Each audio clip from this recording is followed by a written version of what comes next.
so everyone has a bunch of mobility to be able to get up there. But you see right there, Scissors able to cut down a bunch and get a decent amount of timing. Let's take a look at the score. Little Whip Warriors climbing up, but it is only a 5-second uncontested lead, and they're building on it. Right now, not a lot of points have been scored, which means when that hill opens up at 7 minutes, it's going to be that much more important. Yeah, this is going way better than I expected. There is no one dominant team so far, but the Little Whip Warriors are doing so great right now. There goes Ninja, and he does get traded out. Raven's Revenge kind of takes it back over. Will Go Taga's squad manage to hold it down for long enough to get their, points in. Don't forget, he has to clear out the point. If there's someone on it, you're not going to get anything. Right, and as soon as you're up there, teammates are not building for you, you're exposed for the entire map. Everyone else is able to see you. You can see El Rubius going in, but the double pack plus the Infinity Blade wielder of Hand of Blood. This Llama Record Company team is looking to go platinum with a great defense of their point. There it is, very nice. Finally starting to earn some points, trying to break that, triple digit. Hand of Blood, little fun fact right there. His dog Falco is Germany's second biggest dog influencer on Instagram. That's impressive, but I wonder who the first biggest is now. That's like, is there a statistic for that? Like, do you go down the line? But one thing I do want to note for Hand of Blood, look at the eliminations coming out of the Infinity Blade. Already sitting on 7 and being aggressive. As the more he gets that siphon going, the better he's going to be. But the Chicken Champions come out on top there. No tender defenders are going left. Able to hold the top, and now crawling their way back up there. They're only about, 10 seconds or so behind the Funky Fighters? Dude, wait a second. Where do the Funky Fighters come from? Suddenly they're at the top here, and the Little Whip Warriors have not managed to earn any points. Sunshine Soldiers looking to kind of ruin that festival up top, but it's Tomoya. We touched with him with Pookie early on. He said, you know what, he chose his players, specifically because they're great at death runs, but it looks like they battle it out too. They're doing a very good job of making sure they go at the same time. You can see Tomoya here being patient, doing everything he can to try and find an outlet, but he doesn't want to commit before his teammates are there. He's waiting for Kutu. There they are. Kutu coming up with him as well. The fight is on, but we switch back over to Scissors just chopping it down, but the Fish Fam is a sushi there as the retake happens. That is actually crazy. Watch him kind of wait there, prepare the ambush. His team comes up and they collapse on the point, and bye-bye Fish Fam. And notice they had enough mats to completely encircle the top, but the Infinity Blade will be able to come right out. So instead, Tomoya jumps straight up to just stall out a couple every seconds, because every second matters. As you see Kutu also on 8 elims right now. The sword players putting in work. We have a bit of a tie up top. Funky Fighters and Fish Fam. Llama Record so close as well. This is a close one for the run in the top 5 so far. And I like seeing the Funky Fighters using impulses out of spawn. You get 9 of them, so it's great to throw them off to knock other people off the point, but use 3 to get a little faster. These guys are all very experienced in terms of navigating basically every part of creative and battle royale, so they can use those little quick impulses to get themselves more efficient. As you see Zan go down, Suzu go down, Scissors go down right there as Lachlan is just cutting them apart. But Tomoya, again, the Funky Fighters come out on top with the Infinity Blades at least, so no points going over right now to the Cuddle Crew. Oh no, the Cuddle Crew does not have the Infinity Blade wielder here, so Clitex has to kind of hold it down for now and wait until the leader, the team captain, can get up to the top. If Lachlan gets there in time, he might be able to, but nope, they kind of lose their point of interest, unfortunately. And now Gotaga goes up and goes straight back down, not able to catch himself on the edge, so Raven's Revenge gonna have to wait a little bit before they get points, but have full control, and Gotaga unfortunately breaks some of his teammates' build there with the Infinity Blade. Yeah, you see Chappie. Chappie's from, the USA. His favorite aspect of creative mode is actually 1v1 build fights, so this is why they're doing pretty good right now. And they kind of close it up. Looks like the Cuddle Crew has come back, but the Fish Fam is here to ruin that entire party.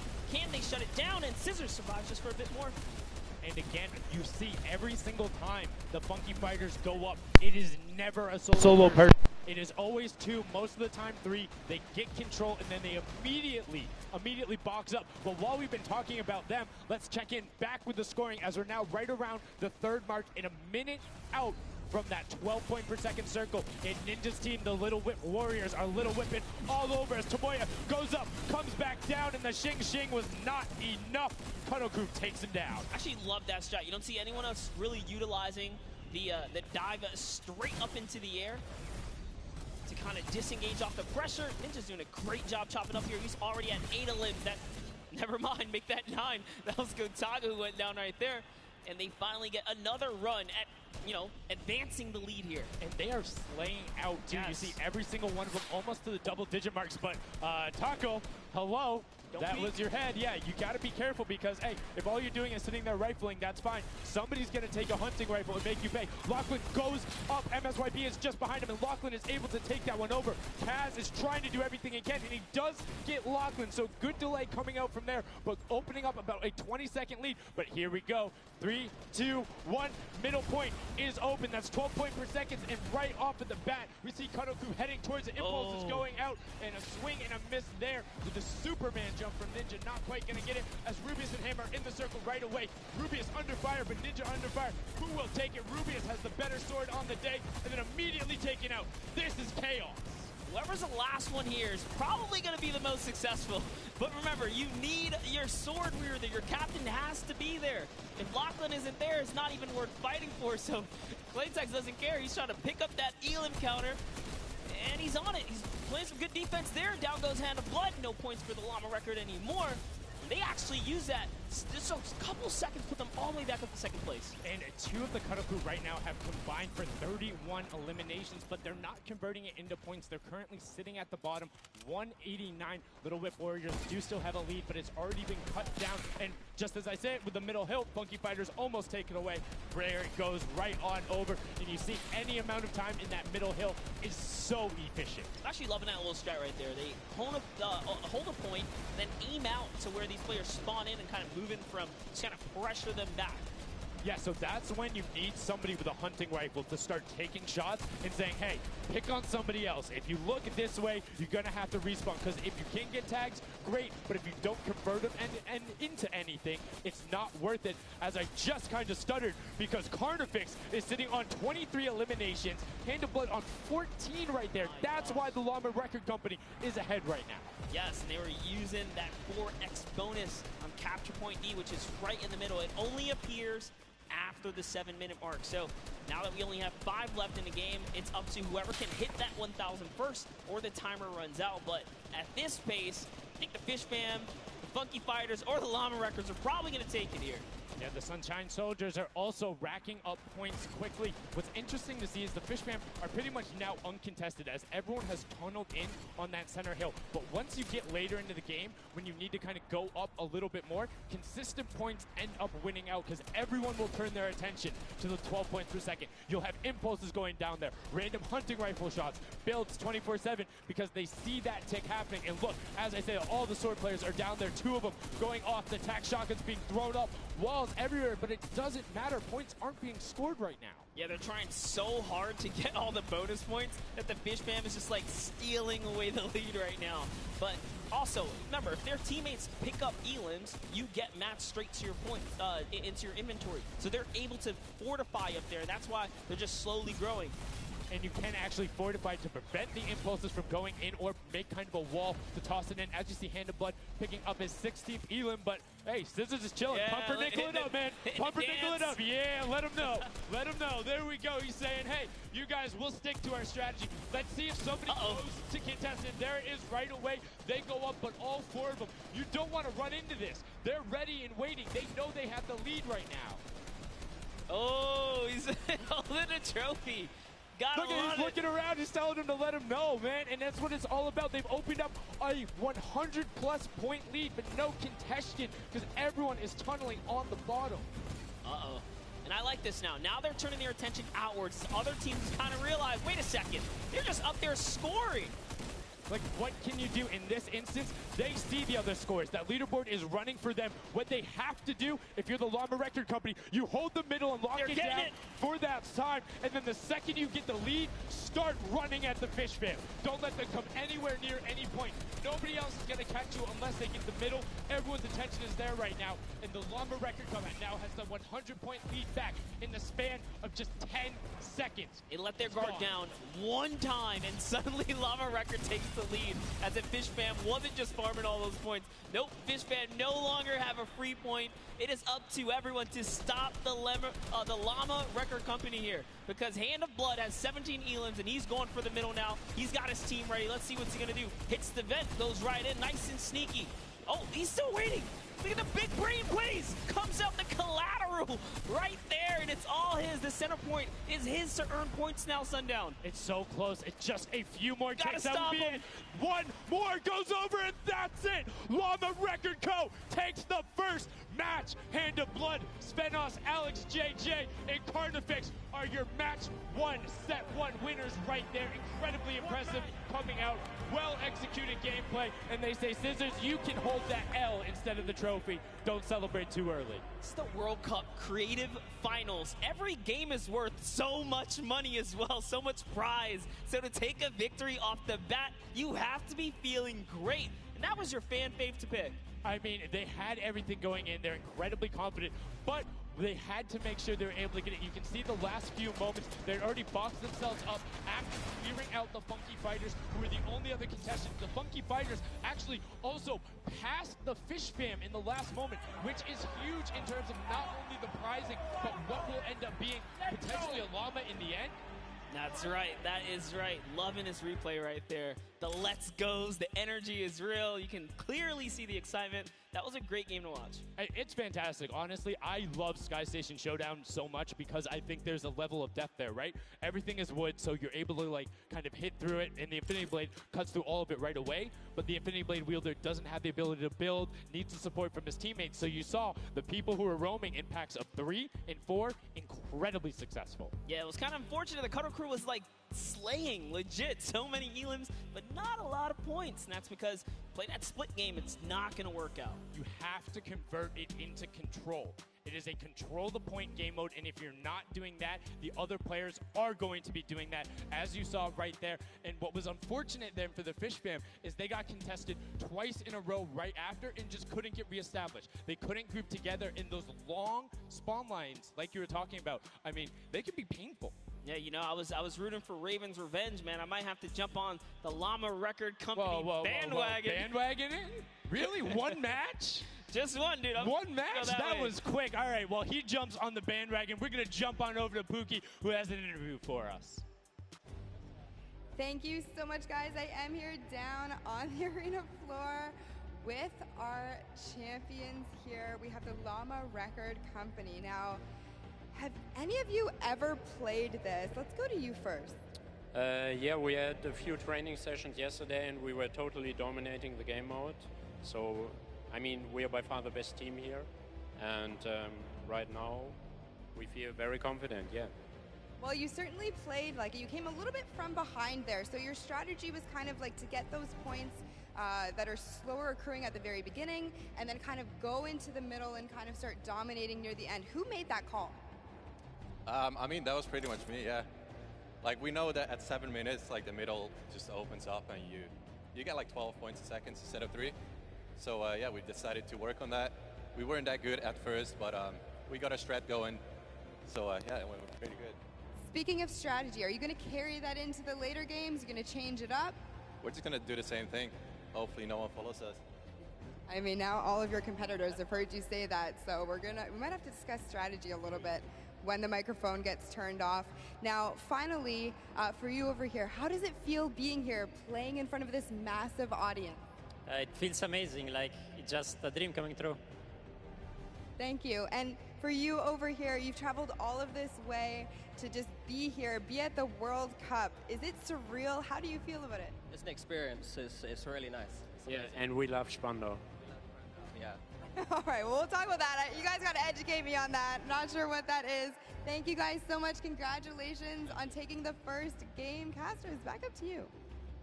Thank you so much, Llama Record Co., Hand of Blood, Svenos, Alex, JJ, and Carnifex taking the very first match of the Creative Finals, the first match on this stage. I mean, it was an impressive format. They clearly had a strategy they wanted to execute on. It took them a little bit to get there, but over the course of the game, they were consistently accruing points. Yeah, I should have known last night they were going to do good. Saw them on the hotel lobby. They were hanging out, literally as a crew. One of the only creative teams that I saw sticking together like a squad. Should have put my money on it. Like I said, bandwagon. It took less than one match in an interview, and he was like, oh, yeah, I'm fully on board. I'm no so problem. convinced. It's all good. This set has been so exciting. I mean, who are you looking out for? Who can contest them? And what do you think the next step is to shut them down? They say, hey, we have a game plan. We're going to do the same thing. And I agree. If it's not broke, don't fix it. Like, stick to that if you're going to keep winning. But what do the other teams do to now make them uncomfortable? How do you go challenge them? I mean, honestly, we saw a lot of that team play out of the Fish Fam, right? You wait for your Infinity Blade wielder to come up and then get the team to back them up. You have to work together. And remember, when you catch an elimination, you get mats for it so it can help you build. Yes, mats and the health back, but the first match is done. The second match is kicking off right now, and we will have a pretty good idea of where we're going. I'm excited to see if they can repeat, and now the second match is underway, and right away you can see some players sprinting out, some opting to take some hunting rifle shots as Lachlan grabs that Infinity Blade and goes straight up. And you can see you can actually make it to the top if you hit the vent, jump, and then jump again. 2 jumps right away. Fish Fam and chicken contenders. God, awful. Chicken champions. Apologies. Tenders, chicken what? You trying to eat some Tender defenders, Let's chicken go. tenders. I know, my fault. All right, here we are. So this time around, the Sunshine Soldiers actually managed to get some points off the bat. Very good for them, but Little Whip Warriors, same thing we saw before. How to take, a little bit of the first big step here. I mean, Ninja, it knows those jumps. He's able to get around incredibly efficient, up to the top right away. But the early tack fights coming out, Tomoya able to ruin that one there, but then Tyler trades it right back out. And what really is important here is about establishing control as a team. You want to stay together and just get your momentum rolling as Ninja goes up, followed quickly by the Little Whip Warriors. Ninja goes first, gets 1 elim, gets 2 elim as they swarm from both sides. So Ninja was up 2 from the back, 1 from the front. That was a very well-coordinated retake. Love how they did that, and now they're all holding it together. Kaz holding down the backside, keeping these players off the ramp. But it's Gotaga squad who's coming up the top here. It's Chappie, and Gotaga dives right on up into it, and doesn't matter. He just gets taken right down. This is what you need to do here. 6 eliminations already coming out from them. Taldock with 1, Kaz on 4, and then 2 for Ninja with the Infinity Blade as Taldock is immediately spraying down shots, making it just a little bit more difficult. But boom, there come the hunting rifle shots, and Taldock is taking shots as well. Out of builds and needs to back up and use his team there, and Gotaga goes straight up. Oh, they need some builds for their backside because they are getting sniped straight out of that spawn point there. It's Raven's Revenge, who they're just kind of gatekeeping at the moment, right? Look at Chappie's like, dude, I can't even go up right now because the team is up there. It was a good challenge, and he did some damage, but Ninja was all over it. Now already up to 4 elims, opening up a 60-point lead, but have to keep an eye on the other parts of the map as the Chicken Champions are doing their best to hold the top but get pushed out. Kaz finally gets taken down, but 5 elims on his first life there as Ninja challenges Magma. Will he be able to clean that one up? Yes, and he does. But Chappie's on the other side. Slam goes down right away, but now we're over on board with your match 1 winners, the Llama Rekiko, and they're already slaying out as well. 12 elims for them, but 0 on Hand of Blood, which is actually efficient. Assuming he doesn't need the health, will have the sword regen going through, but he can't use the builds, right? So yeah, other people need them. He can't build. He also can't get hit right now, so he needs to be careful because he is 1 shot away from getting taken out here. But someone dives right on up. He has to put that pressure down, and it's the Chicken Champion to make a quick end of him. And it's their turn to start accruing points, but no. Chicken Champion leader goes down there. Good attempted defense from Carnifex. Was able to trade out 1, but now we have 2 swords up top. Gotaga and Lachlan just trying to beat each other up, and Gotaga comes out the winner of that one. Other Cuddle Crew team does pick it up there. Just remember, it's 3 points when you're standing in the circle. Uncontested, it has to be the VIP in there. When we hit 7 minutes, there is the 4th circle that is 12 points per second. Yeah, this is definitely very intense for Tomoya here, who again has no health. The Funky Fighters are trying to get that dominant lead they had in that game 1. Can they get it? Ooh, he knows he's on camera there, gives a little bit of a taunt. And uh-oh, is he gonna challenge? No, stays back, says, you know what, points are more important right now. He's just focusing in on the points here. And you can see the Funky Fighters trying to prevent that ramp coming up. It's very efficient to just immediately, as soon as you come out, have 2 team members ramp up and to the left or up and to the right so you can get up to the first level. However, the Infinity Blade will break that in 1 shot, and you have a ton of rifle ammunition. All of these guys being maxed out on ammo. Let's see here. These are all the spawn points. You can actually see the banners hanging, so you know if you really want to focus in and kind of shut down a team, you totally can. And Llama Lords are not doing great this game. No, and this was the double jump I talked about. Ninja goes straight up. That's the first Elam. He's going to be able to point his camera, go up, and challenge as soon as the team decides, but instead, going to save that jump to be more impactful. Raven's Revenge trying to get pushed out right here. Gotaga and crew doing everything they can, but Taldock is going up the back. Chappie gets taken down for Ninja's 8th Elam, and he jukes him out, going straight back up top. Gotaga, does he have the health to take it? First swing comes through, and Ninja goes down. Yeah, he just needed another Elam to put him back in the game. You got to get that siphon bonus. You don't get the heals. It's really rough, even with the Infinity Blade to heal up, because, you know, the heal time is kind of slow. It's very slow. You can see the tick going up there. It's not something that you're going to be able to rely on, particularly when other players are getting the siphon off. If they're the ones trading out the shots, they can quickly change HP, and those are long animations. But look at the challenge. The 3 different teams going up, and now it's just the Fish Fam and the Cutter Crew. Lachlan doing everything he can. Zan goes down, but tries to create a little bit of space, eats the headshot from Suzuhu, and disengages. Cutter Crew finally getting a couple points here. It's been pretty rough for them so far on this map here. Can see this struggle just a bit. The story has definitely been Ninja's supreme dominance so far. He's doing pretty good right here. And even with no health, says, you know what? I'm not going to give away 3 points. Might as well go for it. He was so close. Yeah, you can see him calling out the whites there on the sword, knowing they only need a couple more shots to get it as we switch back on over to the Cuddle Crew, who've established themselves there, but are still struggling to kind of get the points. The first time we're really seeing them all together, but Clydetex immediately gets ripped from the spawn. Yeah, Lachlan's team needs to represent. There they are. They're finally starting to score it up. He's got a couple of eliminations. You can see X-Sandy here. 16 Elam, so definitely has some Slayers there. Yo, they need to figure out their game plan because they're getting Elams and putting things together. They have solid numbers. They're just not getting the right hill time. Maybe it's go somewhere else. You don't always have to go to the point that's directly in front of you. Go contest someone, or maybe just go mess with somebody at their spawn. Delay them so they don't rotate towards you.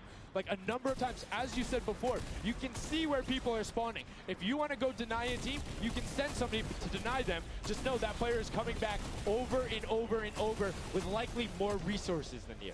Every single time. And look at this. The Little Whip Warriors approaching that 400-point mark. And in just 1 minute, that new point capture D will be unlocked in the center of the map. And while they have a solid lead right now, just under 150 points, that disappears in the blink of an eye. That's about 15 seconds uncontested in that middle hill. That's just how valuable it is. But we saw the shift in gameplay that happened. Everybody tunneled it right away, and then the Fish Fam were able to get back up, but after that, kind of cycled back in, and the center point became the focus and where the win was taken. And right now, Llama Record Co., you said they were struggling at the start. They're doing fine right now in second place, Monster. They're definitely creeping their way right back up. They're about to hit that 300-point mark there. Here we have Svenos just on the point by himself right now, waiting for Hand of Blood to come on up, hopefully.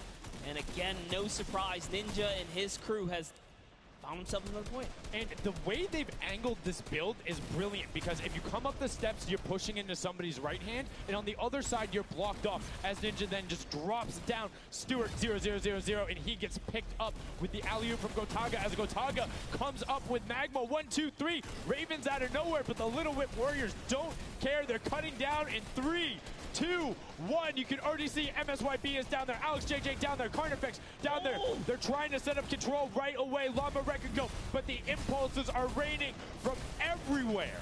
Hand of Blood really tried to get in there early too, as did every other captain, but it was to no surprise, not effective.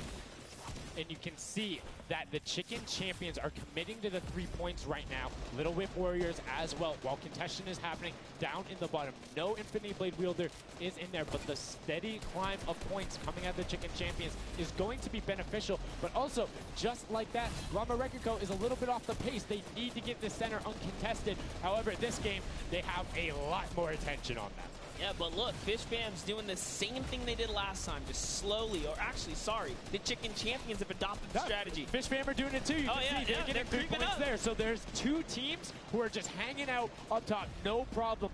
all the other teams right now are contesting. Raven's Revenge has control of the of one of the other sides, so every hill is occupied and full controlled by a team, not being contested. Everyone else is looking at the middle. Yeah, and it's actually working. The Chicken Champions are right behind the Little Whip Warriors right now. They're almost in the lead here. They just have to kind of hold it down. Honestly, the Little Whip Warriors have to identify what platform they're on and go take it. Well, this is what happened to them last time. They kind of had a good lead and then stalled out. You need a game plan with the middle platform goes, and you either need to stick to it or, depending on the score, be adaptive. Because right now, Chicken Champions, they're being fine. As long as somebody isn't controlling the middle, they're going to be able to have that lead, and you can send one person to just throw impulses down there over and over. Just be annoying from the top.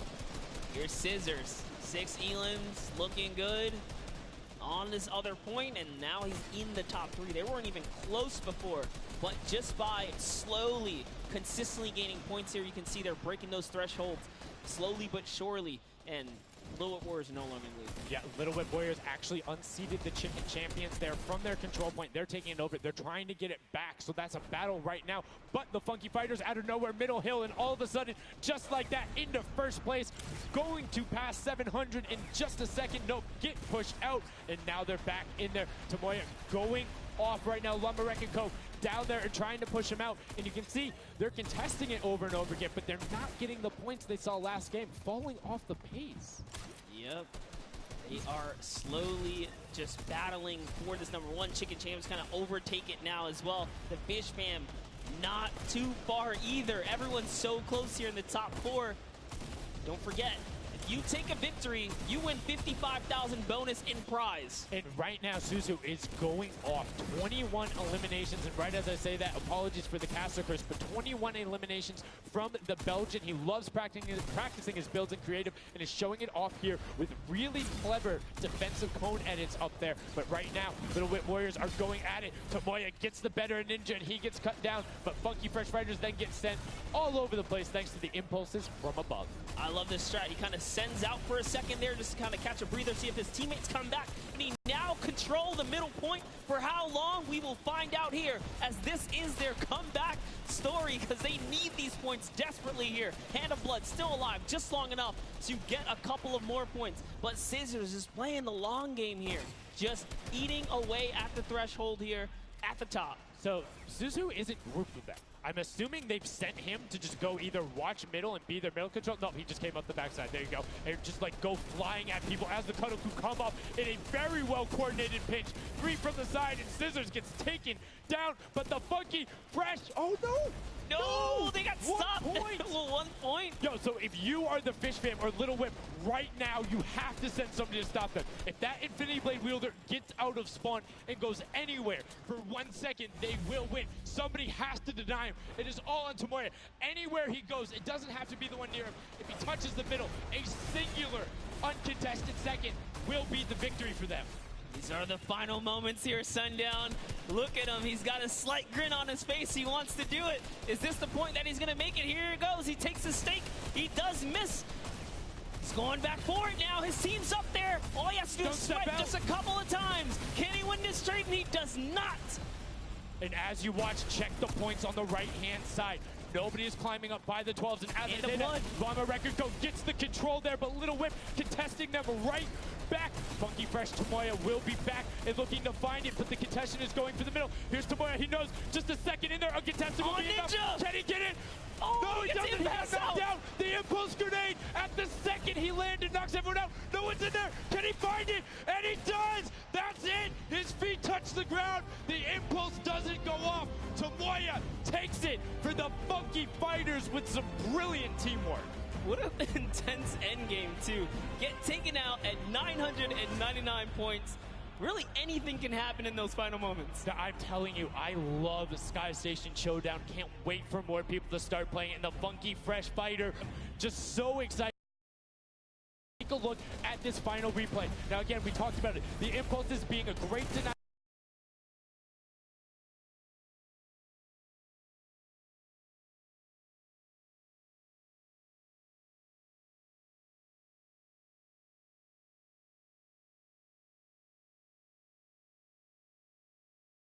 that's it.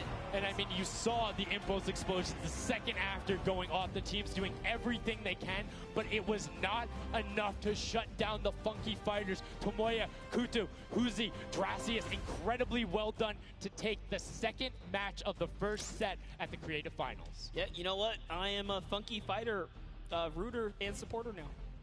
I'm rooting for them. Really? I can't really? do it. Okay, just gonna bandwagon right after. Yay, the next team who won, I'm their fan. But no, great performance coming out from them. And it's one thing we talked about, right? The adaptation that happens from match to match. Llama Rekiko was like, oh, we're gonna stick to our game plan. That didn't work out. Yeah, it really didn't in those end game situations. They really just kind of crept up and snuck. That they got time in the middle when Little Whip and that team weren't able to get there. Llama Rekiko and Little Whip were going at it constantly. Funky Fresh were just able to step there. Yep. The Silver Llama for this set. Because remember, at the end of the day, these are just the games, but they have to take the entire set now. Now the pressure's on. The pressure is on, but the Funky Fighters have a little bit of pressure off of their shoulders because they know they got.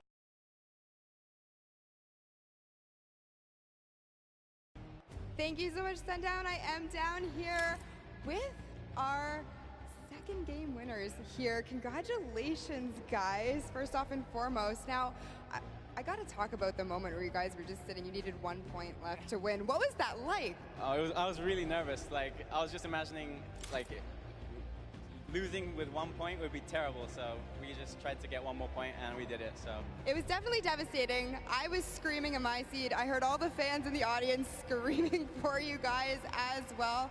So going into the next games, what do you guys think your strategy is going to be? Are you gonna keep doing what you're doing? Are you gonna mix it up a little bit? I think doing what we're doing is fine, because first game we got second place, second game we won. So yeah, we're gonna try and do the same thing and hopefully win again. And hopefully have more than a 1 point buffer, right? Yep, yeah, definitely. For sure. Now, just coming over here to you, what has it been like to be here at the Fortnite World Creative Cup, just playing in front of this audience, you know, hearing everybody cheer for you guys to win? What is that like? It's fun. That's the only thing I can think of. It's fun to compete against everyone else, meet your teammates, and just have fun. Yeah, and have you guys had a chance to play together before? Is this your first time playing together as a team? I don't hear it, sorry. Is it your first time playing together as a team? Yeah, it's the first time. Well, you guys definitely make it look super easy. Thank you all so much for being here and talking to me. I'm going to let you get your synergy back together. Sundown and Monster, back to you up at the desk. Thank you so much, Pookie. And the Funky Fresh Fighters, I mean, their game plan has been solid. Second place, first place. Now, I understand why you might want to bandwagon a little bit, but I'm still going to hang out with my Llama Rekiko. But I want to talk about the changes we saw from match 1 to match 2 in terms of gameplay, and was it what you expected? Definitely not what I expected. I thought Gotaga's team was going to come out here and crush it right behind the Fish Fam, but as you can see, huge upsets. Anything can kind of go either which way, and I mean, talk about like kind of beginner's luck or something like that. You just put a team together. They didn't practice. They're just coming out here and wiping players up, so a lot of talented players here at the Creative Finals. I mean, Tomoya talked about it. He was like, hey, when I pick my team, very confident there with their Death Run ability. Want to see what they do in the elimination race during World Run, but doing incredibly well so far at Sky Station. That's going to be a confidence booster, because if you can get the Silver Llama there and you're confident in your ability on the World Run, you're set.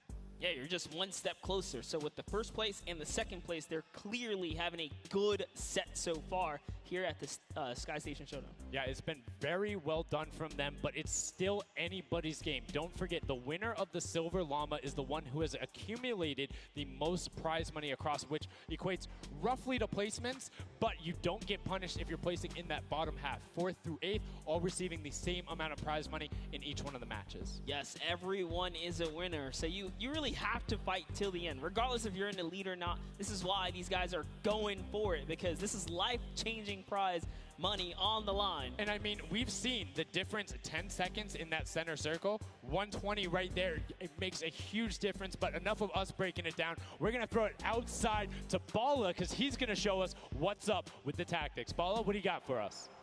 I'm out here at the Fan Festival, and I don't have a bandwagon here, but maybe after this set I'll have to hop on somewhere with Monster. We got a ton of awesome action. I've been watching it, and I have to show you guys what went down in that first and second games. It was awesome. First off, the Llama Record Company started off with an amazing take, cohesiveness on the point. Every single time they went up here, they were going from two sides, two angles, and the sword approached at the center, but made sure that he was the most important person not to go down. You see there, Hand of Blood and his teammates all backing up. He's gonna have an engagement on the side. These sword fights are really easy for him to just mow it down, but immediately as he realizes his teammates are up on the point, about to get up, about to push the ramp, he comes up from the side, slices and dices, but meanwhile, they ended up falling down the leaderboard. If you look at right now where they're at, they're only in second place. Fishman was ahead of them. But all while Scissors was dancing and talking all the smack, telling his teammates to try to get the crowd involved, it was Llama Record Company making the plan, making the play to get in towards the center. Absolutely amazing take in the center on this first game. Led to Hand of Blood staying in that point and absolutely dominating with the super point there. Guys, 2 matches down on Sky Station Showdown, 1 more to go. We'll see where Monster lands at the end of this, because I will maybe join you on that bandwagon. Guys, take it back. I mean, that's starting to get a little awful crowded, man. Real quick, you guys hopping on those bandwagons. But as you said, there is 1 more regular Sky Station Showdown match in this set. We will see it again later in the remix version during the Golden Games. And it's been so fun to watch the difference of players, who's able to be very strong with the Infinity Blade, how the pinches end up coming. And now in this 3rd match, it's only going to get better from these guys. Yeah, definitely want to see some more of that kind of team work happening here. And why not just hop right into a game right now, right? Let's go see some more action here, because this last game of the set is loading in right now. Yes, and this will be the final match of this set. Set 1 after this, a Silver Llama will be awarded, and we are in the match. It's Sky Station Showdown, set 1 about to be over, and here we go. All right, gotta love those players just kind of beelining out. And don't forget, you know exactly who your neighbors are. You know who is to your left and to your right, because you can see the banners and the designs on their spawns. It's a nice look at our captains right there. And right away, you can see a number of teams finding ramp paths where they're able to use their first 5 materials. Next 5, Sword does a double jump. Boom. Right to the top. Chicken Champions excellently executed. Yeah, this is what matters right here, is stopping the Funky Fighters, because clearly they have been doing some good work together as a team so far. Tomoya is off to the races here, though, sent to run away. Can the Sunshine Soldiers come back? Can the Cuddle Crew make a big appearance for themselves? Because they can really shake it up here. It can go any which way depending on who has the most victories, really, in the best placement. Yeah, so currently you will see the fact that they're able to be pushed off right there. Llama Record go putting shots down towards the spawn. You don't want to peek though, because the hunting rifles will be coming out, and the shot just misses Carnifex right there. And he trades back down. Ninja firing it off, but gets pushed out by Raven's Revenge right there. Yeah, Carnifex having a tough time kind of listening in there. Carnifex was sniped from the side. Now we have Taldak here jumping right in from the Little Whip Warriors. He's going toe-to-toe. Otaga's down and out. So, if I'm the Llama Record Company, and I know I've won a match, and then I did okay in the last one, they were in 4th, so they were there, they're close. Funky Fighters have a win in a 2nd place. Do you send somebody to just hard deny the Funky Fighters the entire time? You don't get the Silver Llama if you don't, right? If the Funky Fighters finish above you, they're going to be finished off. Do you think they can spare somebody to do that, though? Because it's better off to deny them than it is to push up the top. Yeah, but the problem is then, the Little Whip Warriors have been so consistent, you literally allowed them to snipe the competition because you over-focus. So I think the play here is play your game, and if anything, stay away from them. Let the rest of the server do that, gritty work for you and dominate the other side. Take that victory. There you go. I like to hear it, Monster. That's fantastic analysis. That's why we keep you around. The breakdown and making sure you challenge the initial opinion there, as the Ravens Revenge are able to get on the top and in a fantastic spot of control right now, building up a 40-point lead. Yeah, even Gotaga's team is still in this. They've been doing relatively well so far. Here it is. He just kind of goes toe-to-toe, and Ninja strikes him right down. Oh, but his teammate comes on in. Raven's Revenge, who is that? Magma comes right up to the top. And give you guys a little fun fact about Magma. He's from Australia. He started playing in Fortnite Season 2. His favorite aspect of creative mode is actually speedrunning. Always finds new ways to kind of play the game. I mean, good on him, man. I get incredibly frustrated by that, but then watching these guys do the speed runs and how quickly they go through and how efficiently, it just reminds me why we're up here talking about it and watching them do this creative madness as Scissors cuts through the competition, goes straight up to delay and right back down. Cuddle Crew not quite able to get him. It goes up again, so right now just denying the Cuddle Crew the points, but we talked about how we want to see more from them right now, pushing into the top 3. Yes, the Cuddle Crew, come on, make a big appearance. Every game is worth so much. You, at the very least, want to be up in that top 4 contestant so that you can take a little bit more home with you. Here it is, Ninja. Disengages, actually just takes down Magma. And hey, I like the strat here. He says, you know what, I got low health. Let's just get back on this respawn wagon. Doesn't even give anyone the satisfaction of stealing the siphon. I was about to say, no siphon, no materials, quick reset, knows he can get out there, was basically in his spawn anyway. That is the type of competitive edge Ninja always looks to give himself. I love that. That was like 200 IQ low-key right there. It was very well played. But back to Gotaga and Hand of Blood here in the same shot. Hand of Blood just, he can't do much. He knows there's a team up there. Waits for his entire squad to go up the ramp and then hops right to the top. But now back to Gotaga, who's on this point by himself. He wants to kind of bait him into the close. Can he get the hit? And he does. Talnut goes right down, straight to the top. That was sick, using the jump right as the animation had started to make sure he clipped him from the bottom, dodges the Funky Fresh Fighter out. Gotaga now getting pinched from the side. 3 of the Funky Fresh Fighters up there doing everything they can, and the shots will come out. Trying to find it, and Dracius is coming back up to try and get some defense there for Gotaga, instead just going to disengage. And it's actually prime movement right there as well. You just see him baiting and switching, going back and forth, trying to get in there, see if he can kind of sneak in and get some extra damage. And here it is, someone's in front of him. He only needs 2 swipes. He goes down, he gets the siphon. Oh, cannot convert another, which would have kept him in the game. His teammates are here, though. We're seeing a lot more points being assorted. It's a little more top-heavy this game, going towards the 10-minute mark right now, with Raven's Revenge and Llama Record Co. 100 points clear of the rest of the field. Unfortunately, though, the Funky Fighters have fell to the bottom of the totem pole. If they can't come up to the top, they actually are pushing themselves way out of the average, running for the win of this set. So they really need a massive comeback here. But Savenos is showing why he's here with 13 eliminations already, and bye-bye, falls down. Lucky for him. No fall damage. Yeah, it does reset, and that might be one of those moments where you opt for deny, and in fact, he does saying, hey, I'm at 5 HP anyway. I'll see you in a bit. I gotta respawn. Smart play for him.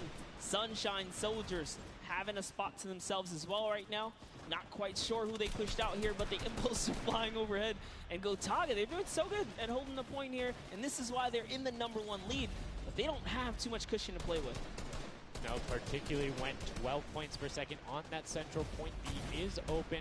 Gotaga checking his surroundings. No shots coming through. And RTA actually using the door edit and just a little counter edit to make sure that nobody is able to come up and contest him, and it just starts raining shots down towards the Little Whip Warriors. Raven's Revenge making their lives difficult this game, but up comes Ninja. RTA goes down. Chappie goes down. Ninja gets the slam. Gotaga, will he be able to find the last hit? Ninja intelligently backs away and strafes it out. Teammate picks that one up, and they get control.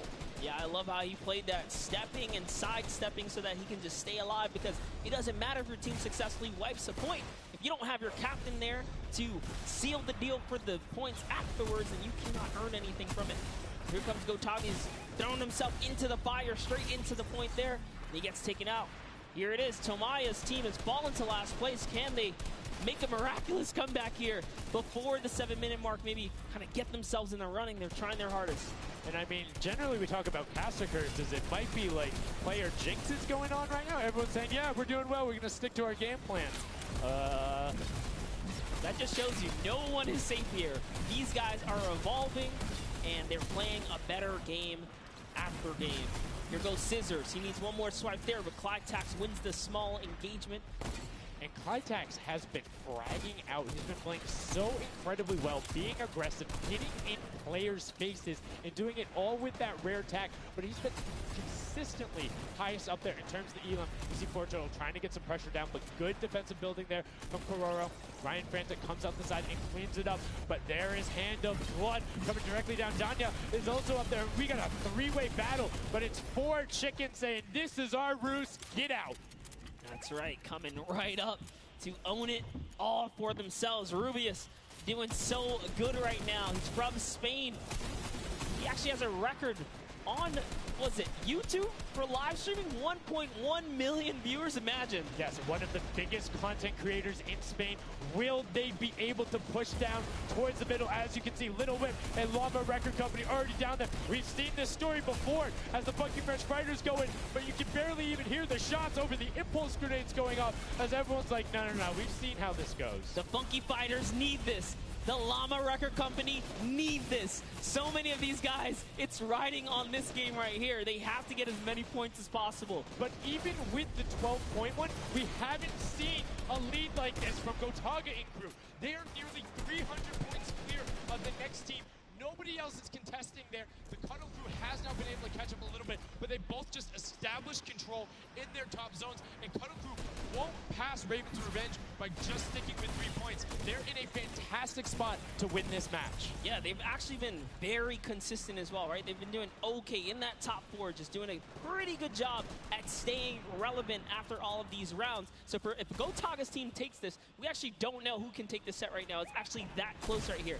Little Whip Warriors have kind of fallen down a bit here, but Funky Fighters clearly in last place is not good.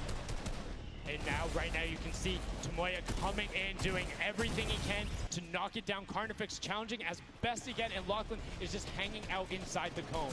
Lachlan's doing a great job here. He's just kind of hiding, loving the low profile kind of position and take here on the point. He goes hidden, but hey, he has to come out now and defend themselves. It's 3 chickens who surround him and take down that Cuddle Bear.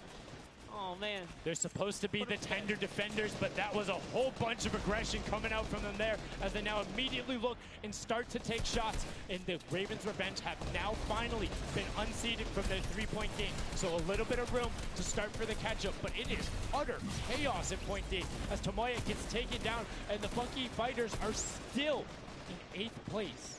There's still 55,000 minimal on this game alone here. You want to win this one. Ravens Revenge, can they hold it? Or will Cuddle Crew find themselves a big piece of the pie here? Because we're in New York City, you know, you got to make pizza references. That's how we're doing it. Here comes Gotaga kind of hopping on overhead. And all right, he wants more points. He's hungry for it. It's unfortunate they're just clipping off the side as Magma goes down, sitting on 23 eliminations right now. And Kodaga doing his best to find where they want to go up, waiting for his team, but knowing that time is running short since that middle hill is still open and being constantly contested. But the Cuddle Crew catching up with their steady 3-point game. But now Kodaga goes up right around the back, able to pick up the elim, and control is rested. This is scary because the Cuddle Crew is also getting points right now. So yes, they're getting a lead, but the Cuddle Crew is keeping up and keeping it very close. They're keeping it very close. This is what we were talking about. We wanted to see a strategy come out, something defensive where you can get your control. They have now walled them off on each side, thrown a cone on top of them, and they have firing angles towards the other 2 platforms and towards the spawns behind them.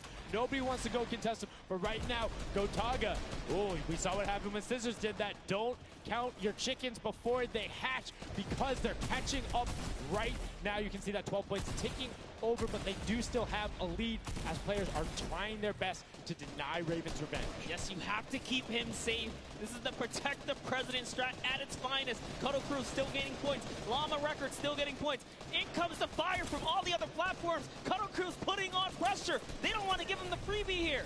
You have to look at Raven's Revenge, though. Everybody is so focused on the middle. Nobody is going and challenging the top team. You know they're over there. You know they're uncontested right now. You have to be putting shots down there. You have to find the tags under Gotaga. There it is. And they got him. They got him the difference now. Look at the Cuddle Crew climbing up on their consistent 3, but they still have control of the top. They just don't have their sword. It's 2 hops to get up there. That's right, and now Lachlan can just sit here. He can just hang out, earn these points. This is what he needs to do, and he's almost there. He is almost there. The first place can be his right now. He can take this lead, Sundown. but they got control at the same time. It's literally ticking over a half second away from each other. The shots are going. Cuddle Crew has the lead, though. Will the shot be able to go through? Yes! Cuddle Crew goes take it down. 999, 1,000. Gotaga and Raven's Revenge in the closest nail biter yet. Edge out the Cuddle Crew in two teams who we said we wanted to see more. They brought more. Are you kidding me? The Fish fans step up and shut it down. Just the fact they stepped on the point, they couldn't earn points and they lost the lead. They were just a tick ahead. That could have been their game. I mean, it's just, let's check out the replay. You can see the counter in the top right, but the Fish fam going up and challenging on the other side. You can see them hopping up there.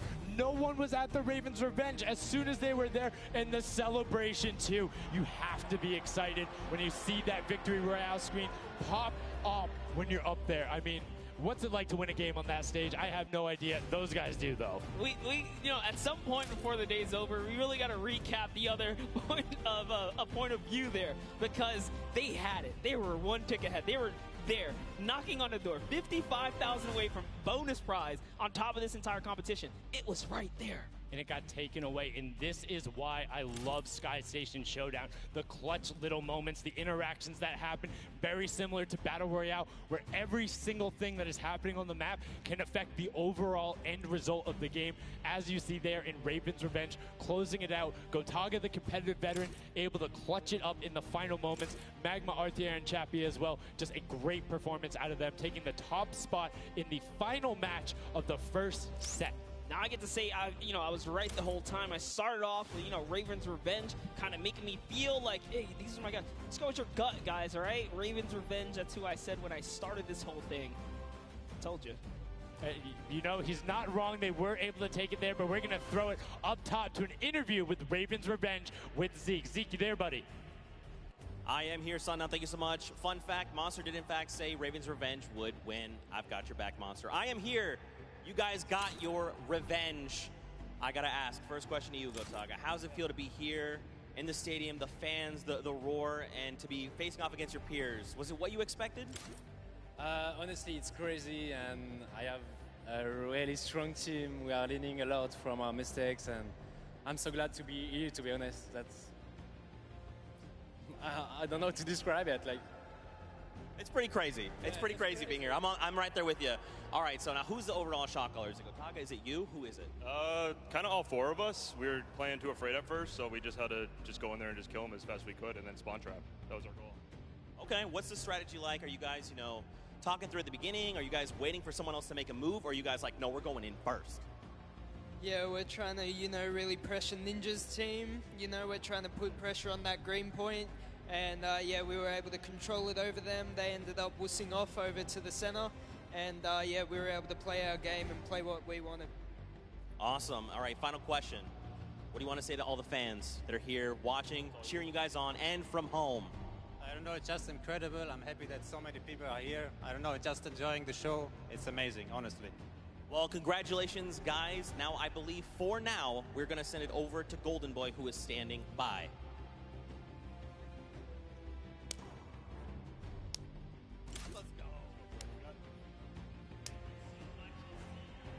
Going on there, and now what we're doing right now, hanging out as they walk back over, just brilliantly done there from RTA, Magma, Chappie, Gotaga. The teamwork from them was just on point. You talked about it, all four strong players from Gotaga, and they're happy with the final result, and that puts them immediately into contention because it's cumulative prize point to find out who will take that first silver llama and kind of get a leg up for the rest of the creative final. I actually want to touch on something that, was kind of interesting. He called Ninja's capture point the green point. These guys are like that focused here. He's like, okay, we know who's kind of farming which ones. And they're shutting players down, shutting down their competition so that they can take these sets. Well, that's the next step, right? As soon as you're immediately in there, and that's the big part for Sky Station that I enjoy, is you have the ability to see where the other opponents are in relation to you for score. So if you want to go and try and make somebody's life difficult, you might not be maximizing your points, but you can effectively help your team the most by just denying the other guys and being like, hey, you don't get to play this. And occasionally, if you put enough pressure on them, maybe they default to rotating the other way.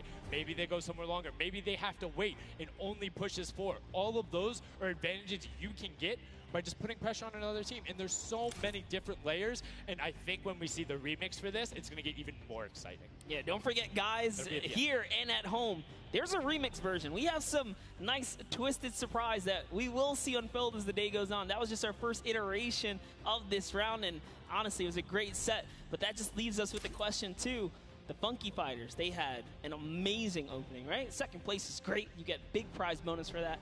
You win game 2, and then you kind of flop game 3. Depending on where they went, their average might have really been anchored down. Yeah, that ends up being really, really, really harmful. But luckily there, if you're in the 4th to 8th range, there's no additional, I don't want to say penalty, because they're all getting $10,000 for the match in of itself. So there's just no additional gain after that fact. You're still able to stay par. 4th would have been just as bad, but 8th, you're kind of looking like goes over to them. They will have that first silver loss. Right here. You kind of are like, it's a little, I don't want to say like bittersweet there, but it's like, oh, you kind of like get pushed out in the last game, and then boom, you get it. But now the silver lob over, they're happy. They realize, and the big thing, that gives them a leg up for the rest of the competition. If they can win the next match, another team has to win both of them.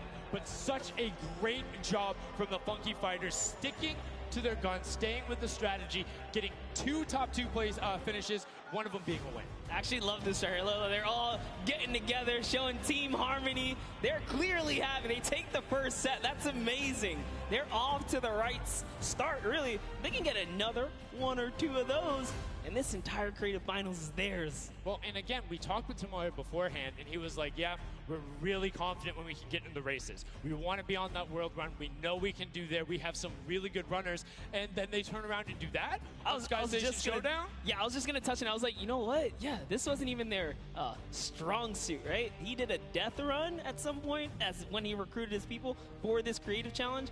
So for him to take what might be one of our, toe-to-toe PvP sessions, that's actually crazy. And here's the team standings, Sundown. Yeah, look at the final team standings. So Llama Record Code do just get edged out by $1,500 there. The Funky Fighters, you can see on the right-hand side, have been awarded that silver. Llama rounding it out, you have Raven's Revenge in the top 3, Cuddle Crew and Little Whip Warriors both at 55, sitting in 4th and 5th. Fish Fam, Sunshine Soldiers, I almost got that one, 6th and 7th, and then 8th there are the Chicken Champions. But this is set 1 of 4. There's still tons of creative games to be going on. I mean, it's been so good, and like we talked about earlier, we have a never-before-seen map and game mode for you guys. Now, I know we released Prop Hunt. It's something that's kind of similar to that. How many of you guys have played Red Light, Green Light at some point in time, right? You've been there, you've done it. I know, whether it might have been a little while ago. Junkyard Juke is a red light, green light prop hunt version where you will have 2 teams sitting up as guards, 6 teams running. It will rotate through every single one of the rounds, and here you can see how to win. You have to dodge those guards, sprint into the center, and incinerate yourself in order to get those points. There are 4 rounds per match, Monster, and how do they score? Yeah, but also, before we get there, you only get to be guard once. And while you're guard, you do not accumulate points. But yes, the points come in through the props themselves. So when you are on the prop side, you want to choose small, medium, or large objects and try and get it to the incinerator under the guard tower. So it's actually really difficult. And like you said, it's a hybrid. It's a red light, green light / prop hunt style. And this is a pretty tough game mode. We've played a fair amount of it. I got my hands on it. This is actually a lot harder than it kind of sounds. So it's something that is just completely different. I don't know how many of you guys have played Prop Hunt. Definitely check it out. It's on the Creative Islands. It's a lot of fun, but this brings an additional aspect to it. The guards are able to have the denial. You're able to plan routes out, and you can have strategies, right? So, hey, maybe I want to run all big props the whole time. Don't give it away. Don't give it away. There's tons of different things. Let's check out the format and see what these guys, how they're going to go through, what the map looks like, and really get an idea of how the game is played.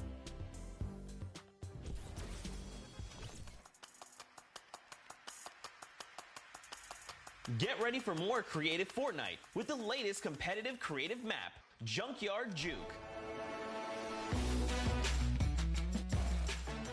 This new game built off the fun of Prop Hunt with a twist. 8 teams will rotate through different roles on the map.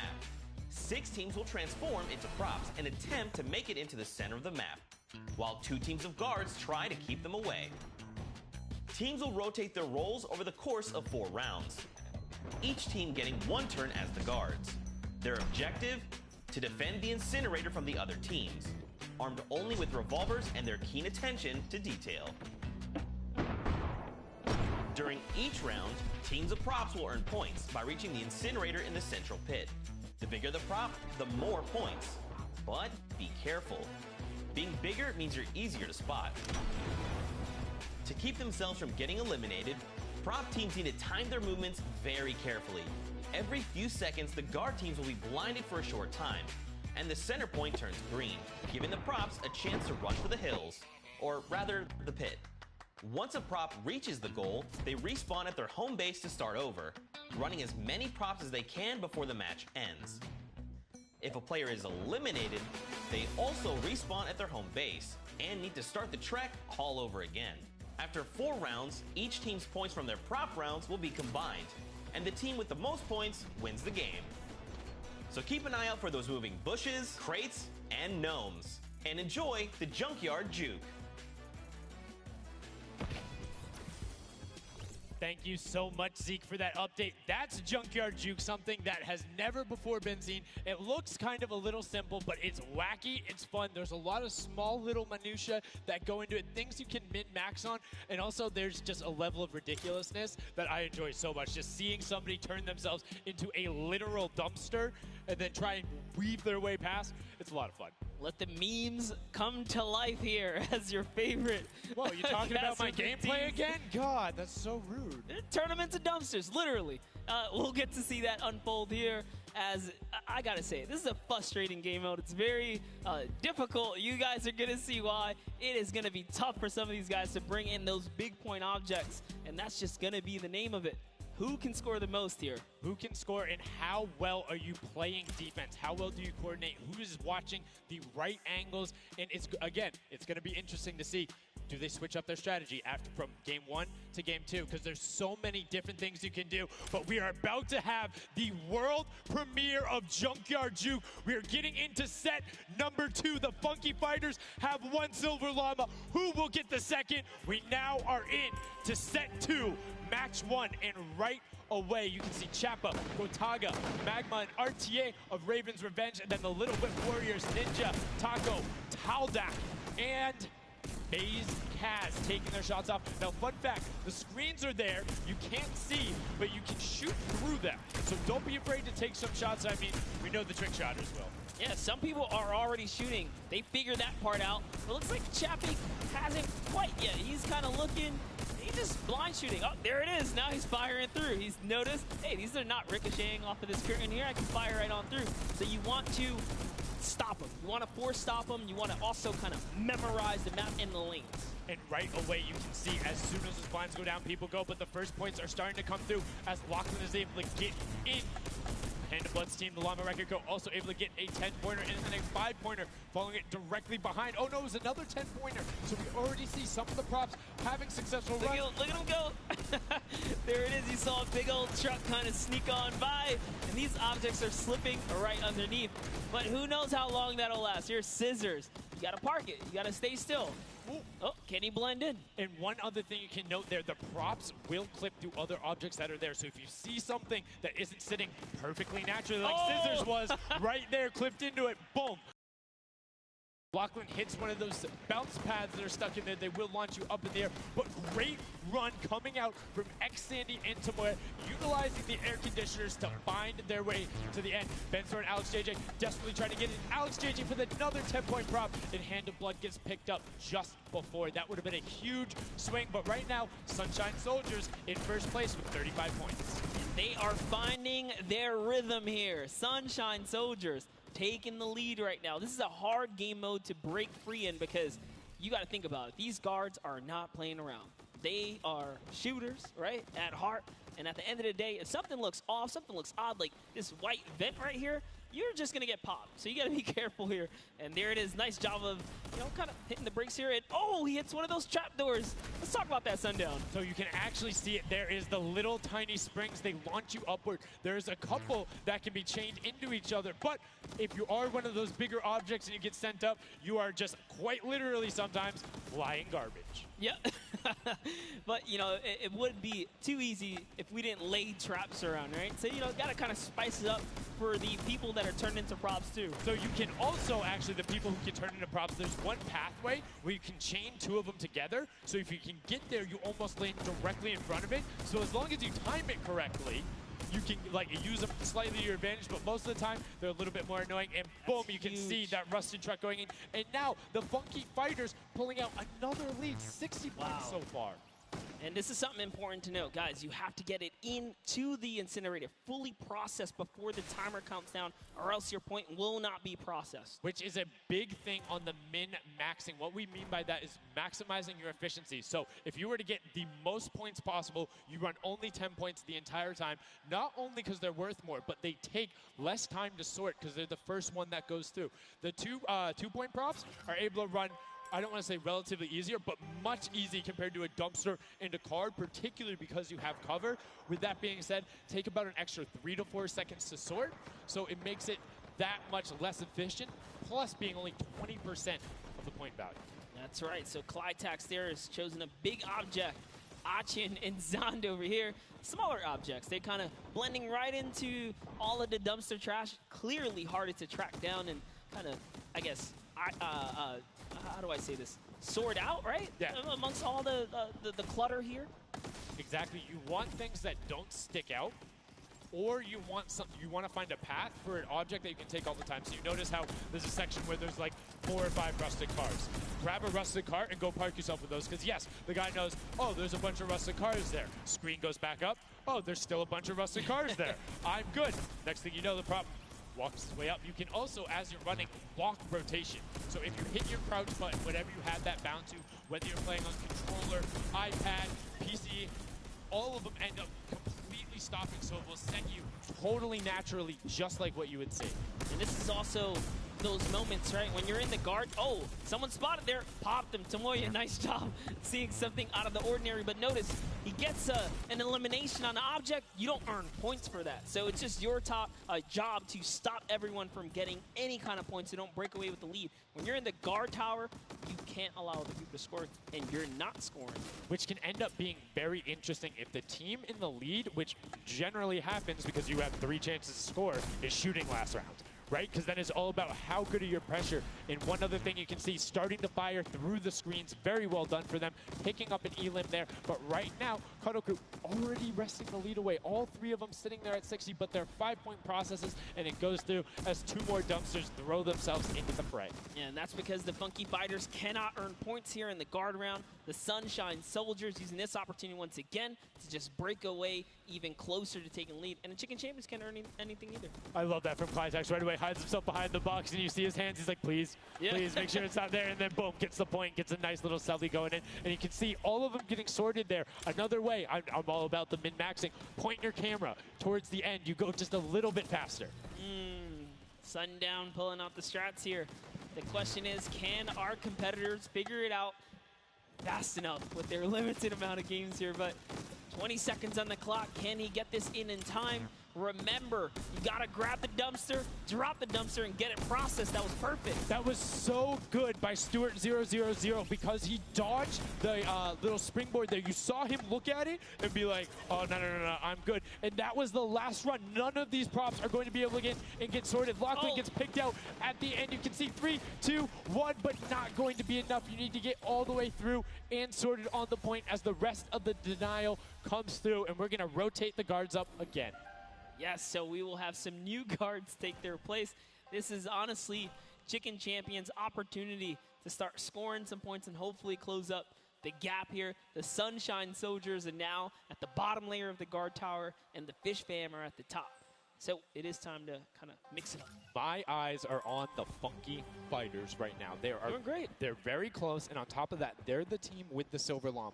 Yep. As we've talked about, they are so incredibly close, doing everything they can to push towards the top. And you can see they got a lot of elims, too, in the round where they were playing defense. So not a ton of scoring going past them, only 35 points off the pace.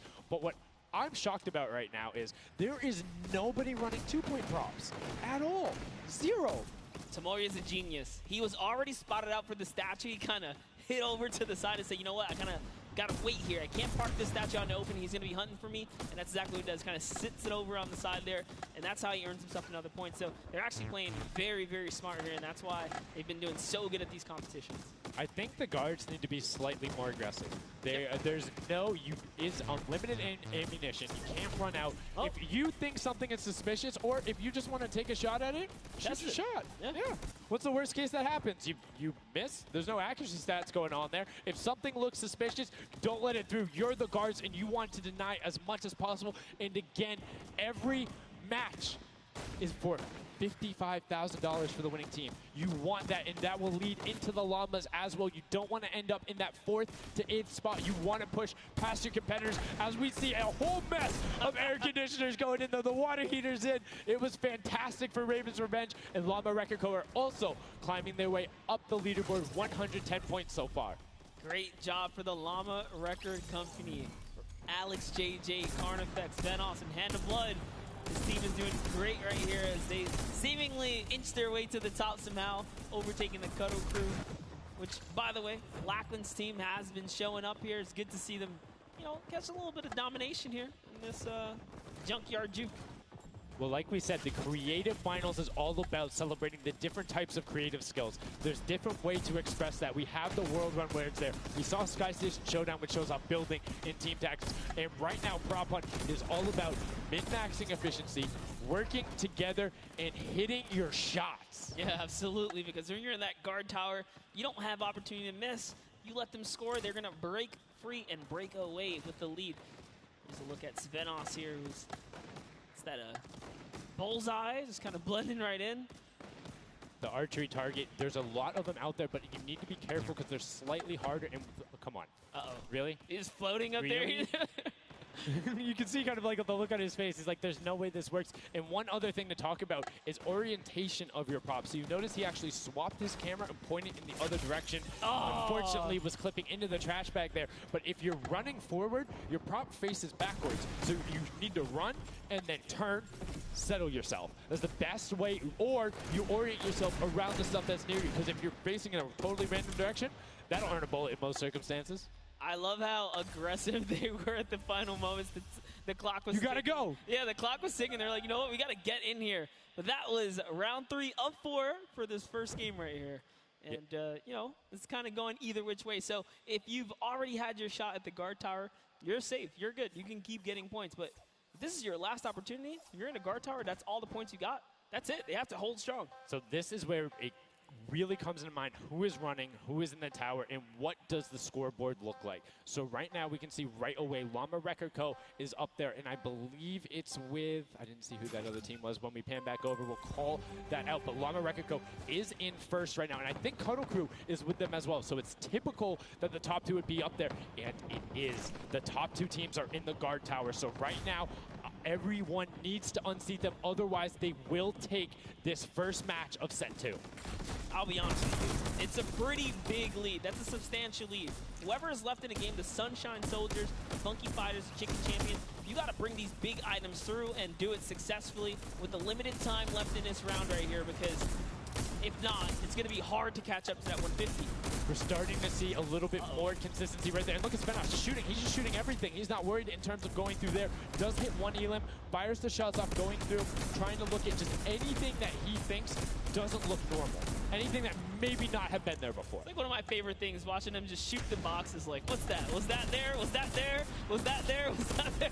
He's just taking his shots. That's exactly what you got to do here if you want to hold this lead here. And that's why they're dominating. You can see the no hesitation really coming out of them, and that's why they have the lead right now. And it's great. It's great that they're hitting in shots. It's great that Svenos is holding it down. But the Funky Fighters, we talked about it, eyes on them, already up to 120. One more 10-point prop will put them past. And unfortunately for Ninja there, does get hit on the springboard, but gets in anyway, so just a little bit of time loss. A great shot from Lachlan. My lord, I barely even saw that. Four Turtle from Australia hit a springboard, and Lachlan shut that down. His fellow Australian brother right there. Very nicely done. You don't want to hit those springboards, man. And now you can see 125 from the Funky Fighters. They're doing everything they can to overtake. They want this match victory. They want to keep the momentum rolling. But the Cuddle Group is doing a great job of picking up targets and running their timeout, getting some both right as they get out of spawn and before they're about to score, which the waste of time is even that much more efficient, but unfortunately not finding anything there. Yeah, Lachlan is really not timing his kind of rotations and reloads properly. Notice he's not also utilizing the shooting through the curtain factor there. He's kind of holding himself back. That's why you saw him with a couple elims right there. But you got to put that pressure down, lock down these lanes so that they don't just get like free rotations through, right? And again, we talked about it a little bit. I'm very surprised nobody is just consistently running 2-point props. You can get them in close to every run if you pick the right path and you take the covered angles. It's very difficult to stop them, particularly with the smaller hitbox. But so far, we've only seen 2 scored. Yeah, and I like that. Cuddle Crew right there, 130 points. This is their time. Cuddle Crew still doing really good defense right here. Oh no, but you know, Cass's curse. I feel so bad. Chicken Champion comes up out of nowhere, takes that one right away. Able to get him there, and now the Funky Fighters 5 points out. Anything going in will be enough, and the time ticks over. They didn't get it in there. Oh. Did they get it in there? They might have got the 5-point right at the end, but no, wasn't enough. Llama Record Co. on the defense says, lock it up.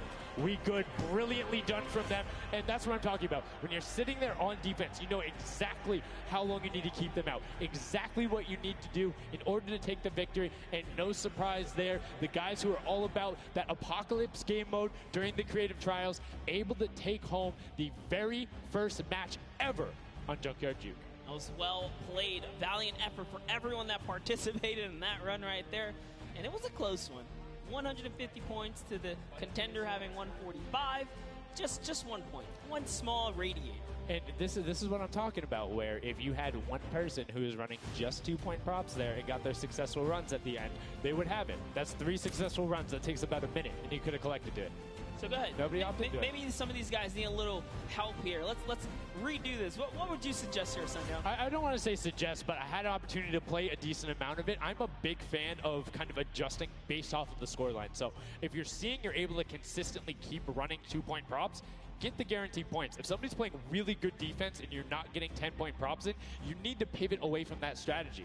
Because getting any points at all is better than none, and particularly if you waste a run on a dumpster where the entire time you're going and then you're stopping, and then you're going and then you're stopping. Eventually, even if you get all the way to the end, sometimes it's not enough, right? And then you've wasted that 35, 45 seconds, 3 rotations to get just there, whereas you could have grabbed the burger, grabbed the bucket, and ran the entire time, weaved around, trying to like catch a good area, as we saw with the statue, able to hide around a corner. So would love to see in the next match a little bit more, I don't want to say like determination going into it, but be a little bit more deliberate.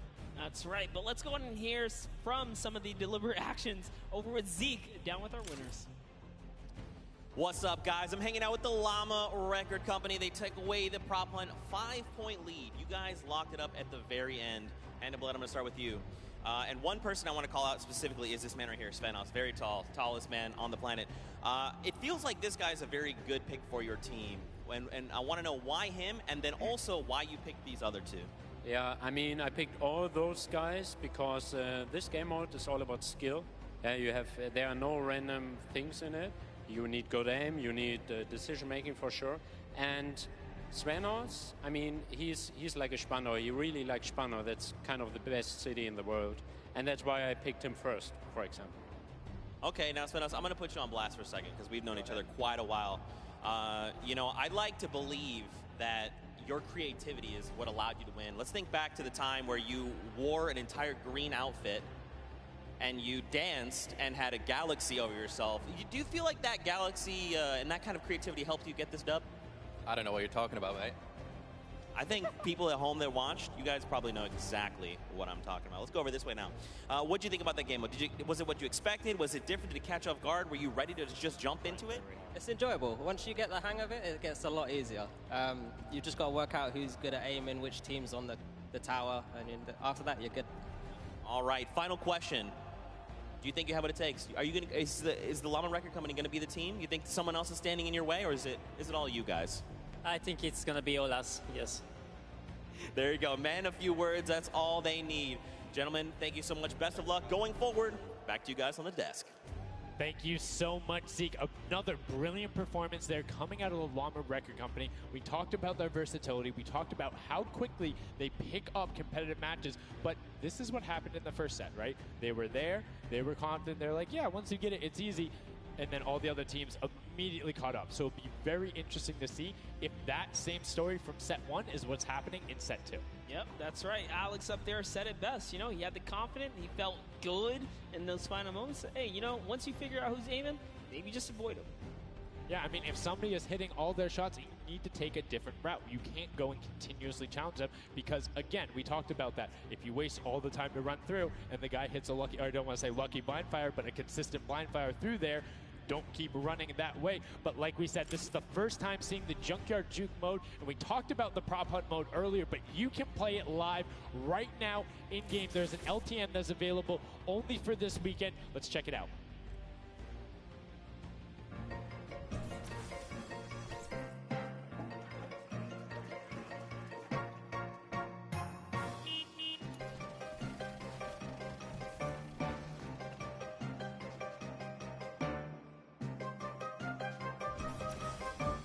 Like we said, you can check that out live in client. It's an LTM that is available only for this weekend. And Monster, have you had a chance to play Prop Hunt? Well, all week long now, I finally really got to experience the Prop Hunt. And before this, I kind of heard you guys talk about it. I was like, is that something I want to try out? But no, it honestly was very fun.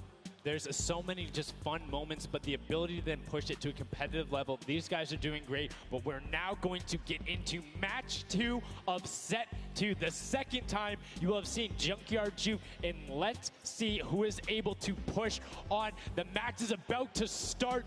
Here we go. The creative finals at the Fortnite World Cup, set 2, match 2 of Junkyard Juke.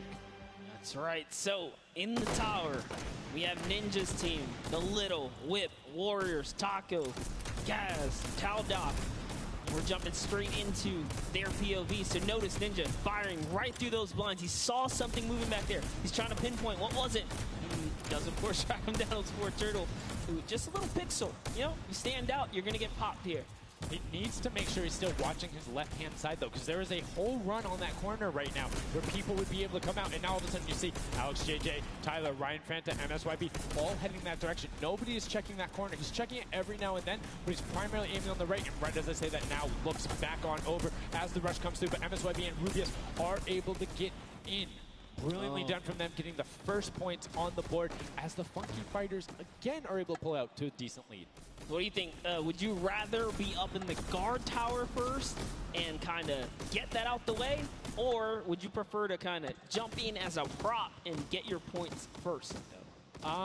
So for me, it depends if I can get a lead. If I have a lead, obviously I want to be a guard tower at the end because I'm very confident in my ability to just spam shots in the right direction because I know like I can find the sight line and all that. With that being said, if you can get in the guard tower early and you do incredibly well, it gives you the bonus. You know how many points you need to get. You know how consistent and fast you can run.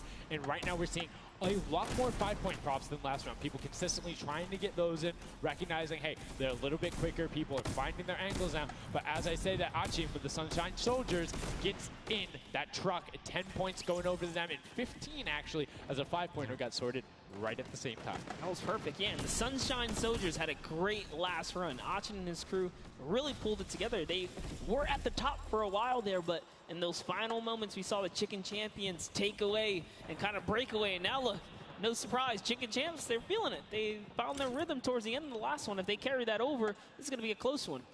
Yeah, and you can see Carnifex hits the jump pad twice over there, doing everything he can to not get hit, and he does get the teddy bear in. Oh. 10 points going through, and Clytex gets picked right at the edge. Right through the curtain. Taco is like, you know what? I'm going to check the close area. Look at how Chappie's doing it as well. He's actually eliminated 9 props so far, so he is really firing away here, trying to see if anyone's trying to make a mad dash while the curtains are up, and Sandy gets caught right there.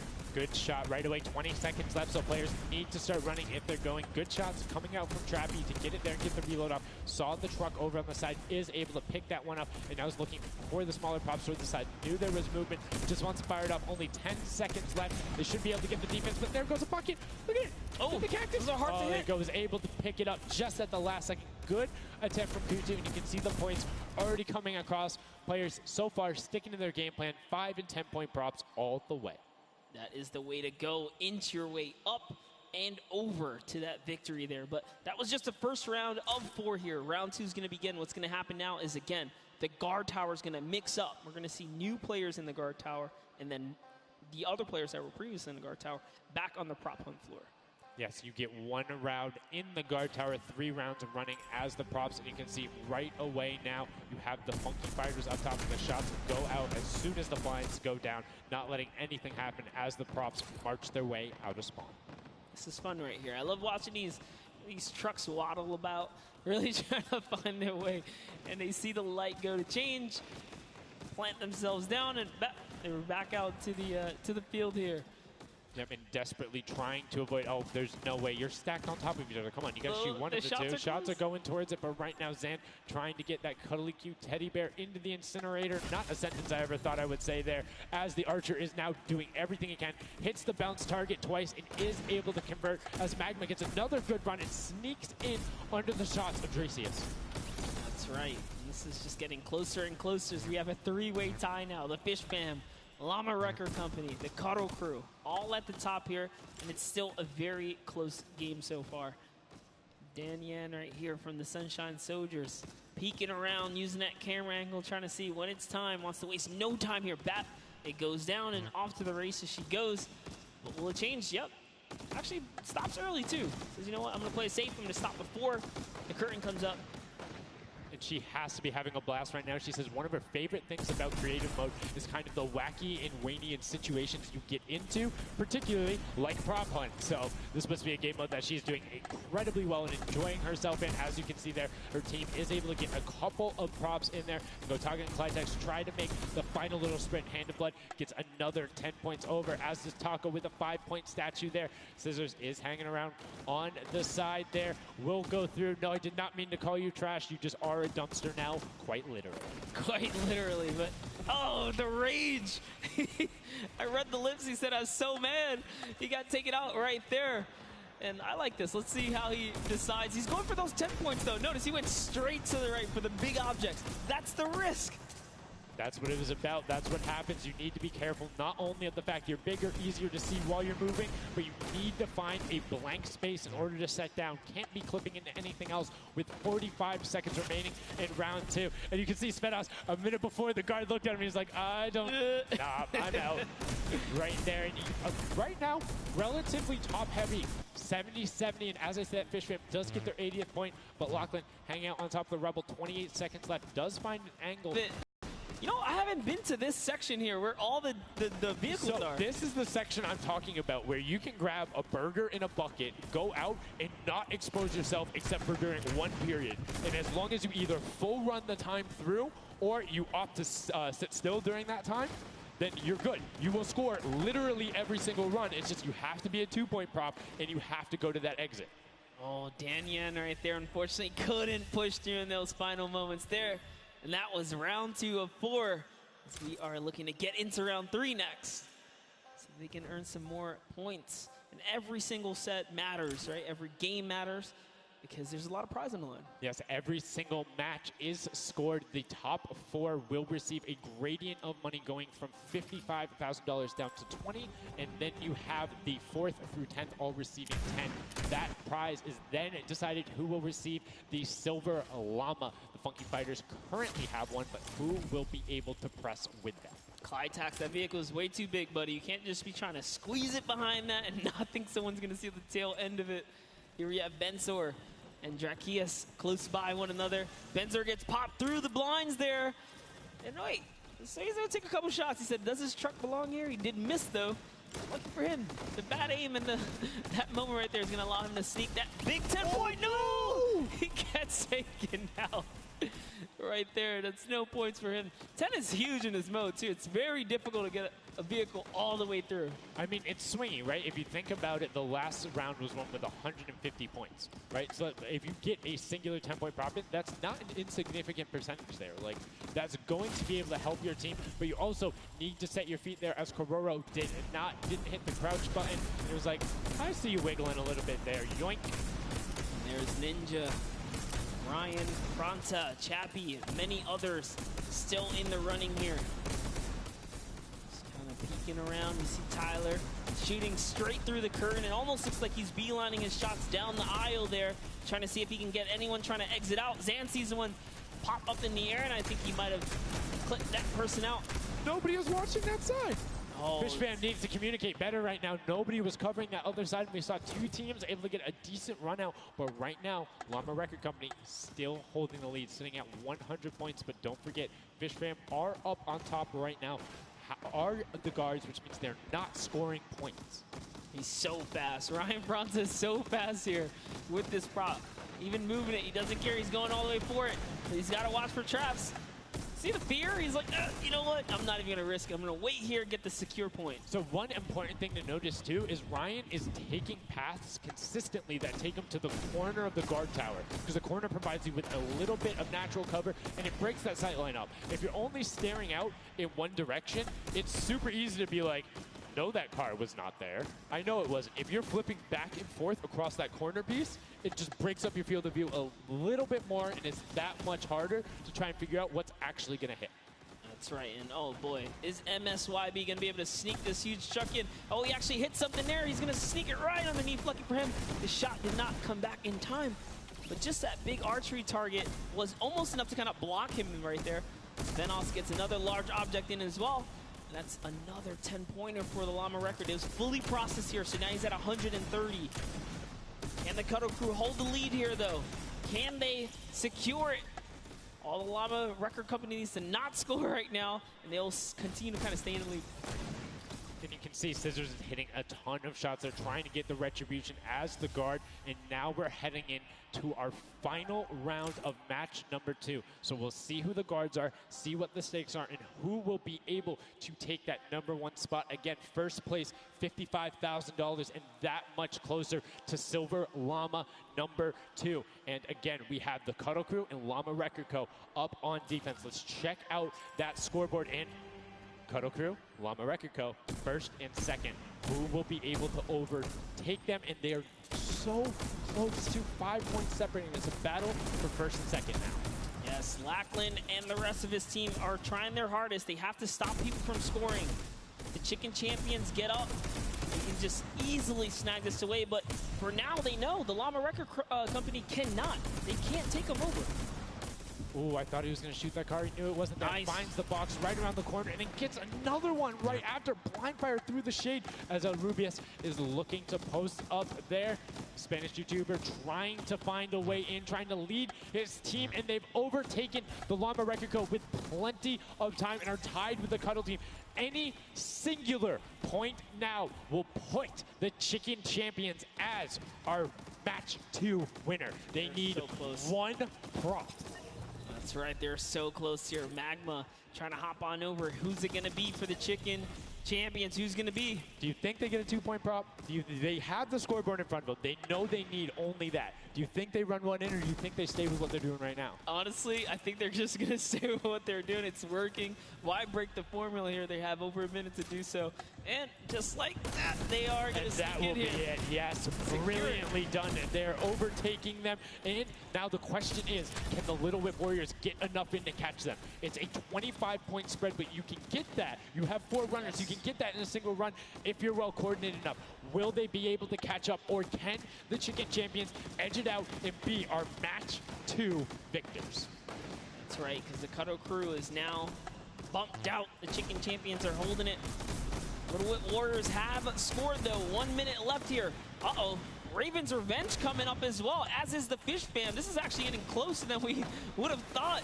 They're close to pushing out the Cutter Crew and the Llamas. Yep, and Little Whip Ninja also getting the 5 points there. Will be able to overtake. Don't forget, you don't want to end up 4th to 8th. It's all about at least breaking into top 4 to get a little bit of the differentiation there in the prizing. But the Chicken Champions are pulling ahead. They're keeping that 25-point difference so far between the Little Whip Warriors. Little Whip needs to find a coordinated run with 10-point props in these last 30 seconds, or they're not going to get it. Meanwhile, Bensor running that statue in, trying to lock up everything he can for the lead, and he's being extremely patient with it. Taking a corner run, finding everything he needs to do. Little Whip does get a 5 and a 10, and they're still now only 20 points behind, but Bensor is going to be able to lock that one up from there. 5 points, 25, 15 seconds left. The Chicken Champions are sitting pretty. Yes, that's right. If the Little Whip Warriors don't score big right now with all big props, it's going to be all over in 3 seconds. And it's not going to be enough here because the Chicken Champions, they actually pushed the lead even further. Did you see what happened at the last second? They did score. No. Raven's Revenge grabbed a 2-point prop, hard ran all the way through, got it in, right? And then that pushed them from 4th into 3rd. When we talk about every little interaction mattering, that was it. But the Chicken Champions, one might be able to say that was excellent. They were able to tend to defend that title for the match 2 victory and putting them in a good spot to contend for the set 2 llama. You can see the excitement there on their faces as they just realize, hey man, we got this. We're in the running here. The Junkyard Juke could be ours. And you can see they're still talking gameplay right now. Like, they want to know, what can we do more? That play you did right there was awesome, but they want the next one because there's 3 matches for each one of the sets. And a win there would put them in a fantastic spot to get the 2nd Silver Llama. You need that in order to be in contention. And if they're able to split it up away and deny it from the Funky Fighters, the field's wide open. Yes, it's not over yet. That's just another team who takes a victory here, making it that much closer of a running so far. And we saw the Ravens Revenge kind of sneak up too. You need as many points as possible. The bigger the placement, the better the prize as well for the round, so you can't just give up either. You got to push it all the way to the final moment. And hey, hats off to whoever's call that was on Ravens Revenge. That was a brilliant decision, showing exactly why you were able to qualify for the Fortnite World Cup Creative Finals, why you're playing on that stage. Those are the big plays, but again, brilliantly done from the Chicken Champions. Consistent runs, stuck to their statues, stuck to their routes, and took the corners. And now we're actually going to have a chance to talk to our Chicken Champions, the Match 2 champions. Zeke has them up there on the top floor. Zeke, what do you got for us? What's going on, guys? I'm hanging out with the Chicken Champions, guys. That game was insane. Feathers were flying, and you guys clutched it up. Did you figure out the strategy? Because you guys were well and ahead of everybody else. Yeah, we practiced yesterday, and everything is thanks to this guy. This guy always goes for the 10 points, always, and he always gets it. So thanks to you, man. All right, then I'm coming to you, Mr. Carey. What was the strategy? How did you get the 10 points in there? Was it the same every time? Did you switch things up? Yeah, go for the 10 points each time and do the same strategy, and it seems to work. So in this intense game of red light, green light, were you like stopping early, or were you just like going as far as you could go and then waiting for someone to spot you and stopping, or what was your plan? I'm taking it very patiently. All right, now over to you guys. What do you guys think of this game mode? Has it been everything you thought it's been? Yeah, it's great. We had a game plan. We definitely did what we came to do, and that's what we expected. So. Very well executed. You did not lay an egg. All right, final question for you. I want to give you the chance to tell the world, you know, all the fans something. What do you want to tell them? Thanks for the support from Spain for the other world, and my team is it's good in this mode, and will we win the next match? There you go. The excitement is real. Gentlemen, congratulations. Best of luck going forward. We're sending it back your way. Brilliantly done there from the Chicken Champions. Thank you so much, Zeke. They're excited to be there. They stuck to the gameplay. And shout out to Bensor. The one thing he was looking forward to on this trip, he wanted to play in front of a big crowd. He got that moment, running through, securing that for the Chicken Champions. And immediately El Rubio's turned to him and was like, it's all him, man. He put the team on his back or put the team in his dumpster. I don't know, that normally that wouldn't be a good thing, but in this circumstance, hey, it worked out for him. Yeah, another prop to Kyoto as well. The only, or one of 2 controller players here, you know, in the creative finals, so very nice of him to kind of represent for those guys as well. And again, just showing that he's got the moves out there. He had the moves, was able to find the right angles, and now we've seen some developments from match 1 to match 2. Yep. What was the big thing that stuck out from you that was different? In that last one, honestly, finally seeing someone pick up those 2-point props, right? Using those are points right there. But with that, we'll jump over to Bala. We'll take a fun look at some of the things that developed in our last few moments. Thank you so much, guys. Yes, the Junkyard Juke is developing nicely. Everybody's starting to figure out what all the different tools and props they have available to them. So with that, we're going to hop into some of the tips and tricks that I've seen from the Junkyard Juke so far. We can roll the clip right now as all these players. The first thing I want to point out is there are these springboards. Unfortunately, Dan Yen gets picked out of the sky there. Not too happy about that. But moving on to Tomoya using the statue. This is one of the interesting scores I saw with the statue, those higher point objects being useful. Scissors here with the springboard, the recovery, and just barely doesn't get into the incinerator at the last second. And then here we have Tomoya, we have again, just an awesome run towards there, looking like a scene out of everybody, you know, crossing the street at the same time. Here's Tracius hitting some amazing shots through the black. And then he just continues shooting, just hoping that he can get a shot. This is the other team, the Cuddle Crew, doing the same thing, but then also synchronizing, making sure they have coverage on all angles.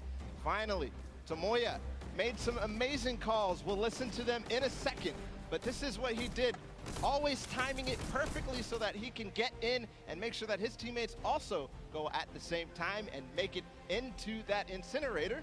So we're gonna head and listen to what those communications were like from Tomoya and team. In this one, they made sure the countdown was perfect. 2, 3, 4, 10. I got 10. I got 10. We are both. We are both. 1, 2, 3, 4, 5. Stop. Oh, they kill me. If they don't kill me, I score 10. Don't 1, 2, 3, I got 5. 4. I got 10. No, he killed me. We are strong team. Yeah, I scored 0 in the second round. That's the problem. I scored 0 in the first one, so like we are all close points. There you go. The Funky Fighters, you know they won the first Silver Llama. We're gonna see if they can win the next one. We've got one more match here on Junkyard Juke to go, and we'll see who will come out on top with the Silver Llama from this. Guys, back to you. Thank you so much, Bala, for that great breakdown. Listening to the comms, that's one thing I hadn't considered. I always just kind of like, yeah, it's going to come up now. But these guys all on comms talking, have one guy counted out. That guy's just like a metronome, make sure he has it on the dot every single time. Brilliantly done from them, but will they be able to take back that top spot? We've seen them do it. If they can grab that Silver Llama, they'll be in such a good spot. But right now, they aren't seeing the same success they saw before. Yeah, you want to get the Silver Llama, but to get there, you got to make a new strategy. I think that right there, there was a lot of information in that bit right there. You kind of noticed the team synergy, and he said something very important in his interview there. Talked about being patient. You really have to be patient. You can't let the frustration get to you. You saw Scissors very expressive on the cam. Just, it's hard to get the pointer, and that's what I talked about before this whole thing started. I said, trust me, this is a lot harder than you guys think. You might just, oh yeah, I'll turn it into something and run it through. Nah, man, you're gonna get shut down. But I mean, it's just like, if you think about it, it's the mental aspect that really comes with it. If you're able to frustrate somebody else, then they're that much more off their game. And these guys are all great at that, coming through from some of the Death Run qualifiers. It makes it that much harder. But thank you guys so much for joining us here. And again, don't forget, there is a fantastic, awesome event-specific merch starting here right now, today on the 26th. You can also get it on retailrow.com. Make sure you celebrate the event. Remember it, grab some from your friends, your brothers, your family, people who couldn't be here, and celebrate the first ever Fortnite World Cup. Yeah, you saw some of your favorite pros and competitors here rocking that new swag. Definitely loving it. All types of collaborations going on here. I love it when Fortnite releases new gear, you know? This kind of allows me to always spice it up. I'm always a fan of anything Fortnite swag. That's pretty much like 98% of my wardrobe at this point. I mean, love the logos, love the bright colors, but enough from us. Match 3, set number 2, the final one on the original version of Junkyard Juke before we see the remix later on. Are you guys ready? That's right. And let's begin. The first round is underway. Match number 3, set number 2. Who will be able to incinerate the props the most? Who will push out to the lead? And can anybody upset the Funky Fighters who took that first lobby? You need to make sure they don't get this one here. And basically, everyone's first place. Yep, and you can see there, Taldak did land a shot straight through the curtain. Very nicely done. Another kind of lane, right? You want to look at your lane, see which lane is available to you that's easy to maneuver the objects you want to bring through. Clytex, for example, here is using a bear. There are no bears in this section, but he says, you know what? It's all good. I can sneak this around. So the big thing with the bear, though, that you don't really consider is the coloring of the background. You're in the junkyard. You're a little bit in one of those desert biome situations. There's a lot of kind of muddle browns and oranges around there. It makes it that much harder to stick out. However, if you if you're grabbing the snowman, you're just really flexing on everyone. It's like, yeah, I'm a snowman. I'm a snowman in the desert, and I'm going to score on you. That's pretty hilarious because, you know, we haven't seen anyone pull out the weird objects in the back end for good reason. There are a couple other fun ones back there. If we get a pan around later, you'll probably notice a big old snowman or something like that. But with all this money on the line, there's no way anyone has time to play around like that. You can't play around because every single one of those runs matters. And right now, we see Sunshine Soldiers swapping over. They've already put in 2 2-point props, so need to be slightly more efficient on those runs, but good job getting on the board consistently. And as we say that, 5-pointer goes in. Boom, they're ahead of the Funky Fresh, who have had a singular 10-point run. So trying to get every possible point. It's all about min-maxing efficiency. Honestly, the Little Warriors are doing a great job at defending here. They all have a ton of eliminations. Taldak at 6, Taco at 5, Kaz and Ninja both tied at 7. That is pretty good. They're shutting down all of their lanes. These guys are not here to play. Remember, as you're a guard, you don't accumulate any points, so it's good. They're knocking this out the way, and they're doing a great job defending. Keeping them out, making sure you find the right lane angles, and also sometimes just putting shots out in the right spot. You just need to be able to consistently deny as much as possible. And Taldog, that was sick! I was like, are you behind that? Yep, what's that? Didn't see that there before, didn't see that either. Taldog doing a good job so far, spotting things through the curtain. Let's see if he can find another here with a random shot. Oh, something landed. That's why you don't want to hit those spring traps there. They make it so difficult when you're a larger object coming back down because it's just so much motion on the screen. When everything else is still, if you see that thing falling through, like, it's an easy shot. And particularly for all of these players up there. I mean, Gotaga and Drew, everyone on Raven's Revenge, him, Magma, RTA, and Chappie, all have been able to hit their shots. And then, I mean, Little Whip Warriors is a team of hit your shots. That's right, and there it is. Last opportunities to make a point have just concluded, and that was the first round. There are 4 of these, so we're going to switch up the guards now. Little Whip Warriors get a chance at, you know, trying to earn some points, and as do the others. The next round will begin. That dragon's so cool. That's so cool. Look at that. Almost looks real. Yo, shout out to the observers. That shot right there, that's really cool. Big fan of it going out. And as you can see now, round 2 is underway. This is the final match on Junkyard Juke of set 2. And right off the bat, 2 archery targets and a water heater marching on out. Yep, that archery target is worth 10 points, though. So if you can bring that all the way through, it's one of the, I guess, smaller, large point objects. Magma doesn't even care. He's impatient. He saw the blinds open up. He just kept going. Savenoff did pump the brakes, though, even right here. Notice, stops very early. He's just trying to blend in and get as many points as possible right here. Ooh. Did get picked up. It might have been the book there. That's the one thing that you need to note that makes it very difficult about the bullseye or the archery target is the fact that because it has those placed legs, you have to be deliberate about where you're setting down. Otherwise, you're right, like, boom, right there. That book would be a giveaway if somebody decided to look down and double check that box. But there's 6 other boxes around, so relatively safe. Good path chosen there from Tyler, and opts to stop and be, you know, a little bit of patient, and might have cost him there. I think he would have had it if he had just go full send, and I think he thinks so too. Yo, it makes me laugh to see him scratch his head, his jaw drops like, oh, being so close and not making it through is so unfortunate. Taldak is going to find a little bit of success there as the Suezo, and you saw Alex J for a bit is very close to scoring as well. Here's Zan from the Fish Fam, representing, hugging really close to that cactus. So long as he's not pushing through it, yeah, he is going to be able to sneak on out. He kind of hiccups there. He's going to go all the way. He doesn't care if the curtain comes down. He sneaks right underneath Tamoya. And his team up top, Funky Fighters, are at 35 points now in the guard tower. They can't earn anymore. And that was a great run there by Zandy Knight as he spent us waiting for the blinds to go down, making sure he can find an angle, and then pushing in towards. Needs to be careful of that spring right there, but doesn't matter. Gets picked up anyway as he's like, hey, there wasn't a card there before. Alex JJ now looking to find a run. You can see Fish Fam and Llama Record Code currently hanging out at the top, but again, haven't had the chance to be up there, so can be expected. Alex JJ now 2 targets, both running out. Good stops at the same time, but particularly if you have 2 people taking the same path as the same item, it kind of has a little bit more of a benefit because you're like, yeah, those were both there behind. There's no way those are both props. That's what I was going to say. I was like, you know what? Honestly, if you see a bunch of the same things, they blend in a little more. It's when something's an oddball that you really start to shoot. So maybe it is a good idea to time it, right? But there's split spawns, so you don't always consistently. There's different spawn points around the map that have the different exits as you go out, so you can coordinate with a teammate to do it, right? So you see somebody who's running an archery target, and you're like, okay, I'm just going to grab that too, and then you follow their path. And if they get picked up, oh, well, you look slightly more natural, particularly if you're that much more patient. And you can see Svenos is actually doing that right now with Carnifex, both of them going into the box. Svenos does hit the spring, is hanging out behind the car, and will get the score. That was a great run from him. Yeah, he actually recognized Horazy was not looking down in the right direction, so he took advantage of that. Funky Fighter let his guard down for just a second there. He did manage to sneak on through, so that was the big point there in the final seconds as this round is now coming to a close there. Next round is going to begin. We're going to switch up the guards. Take another look.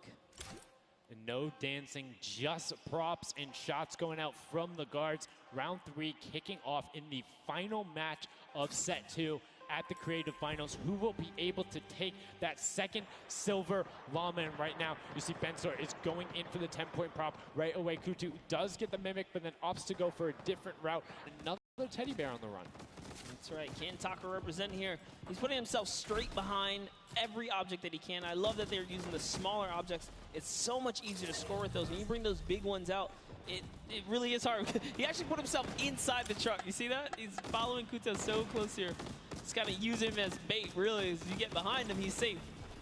Yep, because they don't think they're going to fire twice in there. That's the benefit of it. But right away, you see Kaz, Taco, Chappie. Great little run there from the Little Whip Warriors. That's going to push them back into contention. There's 65 points currently, but a dumpster going in from Hand of Blood. There's another 10 points for Llama Record Go, pushing them up to 90. And they were the winners of that first match. So if they can hold on, they know they'll be the guards in the final round. They need to build up as much of a lead as possible here.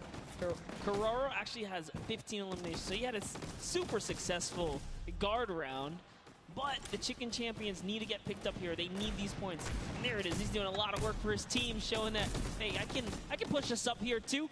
Just gonna go ahead and take that 5-pointer, throw him right over the Fish Fam now. They're in the top 3 running. That was a great run from him. Corner peeked the entire time, made sure nobody was looking for him. Like, he was barely threatened, but right now, Bensor coming through. The Chicken Champions, can they overtake in the last minute? That's 10 more points. That is going to go through for them, and it starts pushing up. Llama Record needs to get in some runs. The Chicken Champions will not be on the defense with them for the last one, so they're pushing it through. Right now, it is the Sunshine Soldiers and the Fish Fam up there, so they're doing their best to delay everyone. Sandy gets picked off by Tyler, and now Carnifex is chilling in the back on that rusted out car. Hand of Blood just barely avoids the shot. Oh, saw the hitbox going through there. The Tracers finding a way through the window, but not enough as Dracius gets in. 2 more 10-point props also going over, and we're seeing, I think, a little bit closer of a score here, minus the fact that the Chicken Champions haven't shot yet. Yeah, this is pretty rough. Neither have the Llama Company. The Llamas have not shot, went into the guard tower at all. You can tell because when we go to their POVs, they don't have any Olymps, so they have not taken a run yet. Yes, excuse me, I misspoke there, meaning the Chicken Champions had already shot. Oh, the fact that they're already up so in the they're second. doing great. Llama needs to press on it. The only team who really has a definitive lead right now is the Chicken Champions. Effectively, they're up 30 points on the rest of the field because Cuddle Team and Llama Record Code both have to shoot next round. Oh boy, so if they can't secure a big lead here in the last couple of seconds, if something can't get processed, oh, the poor Burger at the very end. Burger did not get processed. We like it, never frozen there. Brilliantly done. Doesn't find it. Great work from coming out, and Carnifex doing a great job. Round 4 will begin. It's going to be the last match, and we're going to see what the line is going to be. Who is up in the tower? Who will be able to defend? And can they hold them off? Again, it's Llama Record Co. and the Cuddle Crew up there. Go Taga. It's already up there. And you can see the Chicken Champions were able to connect, so it's all about can a Little Whip and them catch up. They need a fantastic run, and they have to do everything to deny them, and you can see right away already tunneling in on those 10-point props. Yeah, the Cuddle Crew cannot earn points. The Chicken Champions are up at their run, but it still matters. There's so much on the line for depending on each game, right? Each game is worth so much. You still want to hold your placement regardless of what. This is still a fantastic game for all the teams in the top 3 right now. And I mean, we saw the Ravens come up huge in their last match, pushing all the way from 7th into 3rd because of clutch last-minute decision-making. Right now, Little Whips are trying to do everything they can to catch up with the Chicken Champions and not deny them. Ninja still sticking with the water heater runs, trying to get as many of those in, but the Chicken Champions are still stretching out their lead. They have a 25-point lead, which means the Little Whip Warriors have to either start fast running with the 5-point props or switch to 10-point props. They cannot catch them doing a patient 5-point strategy right now. They won't have enough time with how good the Chicken Champions have been. They have been the prop masters so far. Yes, they have. They were doing so good, and oh no, Ninja hits a huge spike there. He's trying to dodge, and he's so close to making it through. It's very, very close. Here comes a 10-pointer from Taldoc, sneaks it right in. That's great for the Little Whip Warriors. That's actually going to throw them over the Llama Record Company right there. Cuddle Crew actually is somehow up. Look, the Little Whip Warriors actually went to 2nd place now. They're so close to overthrowing the Chicken Champions as well. It's going to come down to the last final moments. Can the Little Whip Warriors get the runs they need to? You can see Kaz is taking the corner route, trying to find whatever he can, and he's doing it very well so far. Avoiding the jump pads there. Pretty sure Ninja called those ones out on the run since he hit them on the last time. You can see they're only 20 points down. They're all on 5-point props right now. They will be able to do it, but all of a sudden, Fish Fam is right there as well. They're only 25 points up. Here comes a rotation of prop. 5 points will be coming across for the Little Whips. Fish Fam also getting it, but Cuddle Crew does finally get pushed up there. Brilliantly done. 15 points now separates them, but Ryan gets one in for the Tender Defenders, pushing it back up to 25 with only 30 seconds remaining. Rubius knows if he can get this water heater in, if he can be safe. Oh, apologies, hidden so well. He was the statue going on there. And as you can see, hits the jump pad, stays on the corner, will get it in. That's going to push them 30 points clear. But as I say that, Fish Fam catches right back up. 19 seconds left, Monster, in the final match of set 2 on Junkyard Juke. Can the last-minute scores come through? 25 points. They need a run of 10s. Kaz got in. The box is coming just behind. Fish Fam gets picked up. The Chicken Champions have done enough to round out the final match. Brilliantly done in match 2, repeat at match 3. They are the Chicken Champions.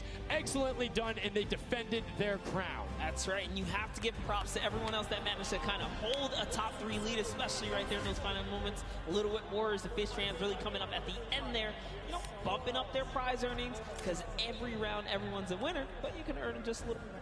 You can win a little bit more. Yeah, it was just brilliantly done there. And these are actually the creators who helped with this. Brilliantly done from them. Some fantastic gentlemen. Thank you guys all so much for your help in making this mode come to life. Some fine gentlemen up there, the creative builders, were at that game jam out there, spent hours and hours, and it really blows my mind to see what they're able to do in this creative mode. Because, like, I'll go in, I'll play some stuff. Yeah, I think I'm pretty good. And they're like, oh, yeah, after 20 minutes, I have this full game mode. Here's how the scoring works. Here's the barriers. I'm like, And that's the magic of creative, right? These unlimited possibilities, really, when it comes down to coming up with these game modes. We've seen tons of fun ones obviously develop, not only for the creative kind of fun side of the community, but the comp side as well, right? There's plenty of great game modes out there. Yeah, shout out to all the guys out there playing Storm Wars. We know you guys enjoy it, but that was a fantastic way to close out set number 2 in a brilliant. Honestly, I enjoyed Junkyard Juke. It was fun to see kind of the definitive playstyles come out. Patience ended up being key, but players started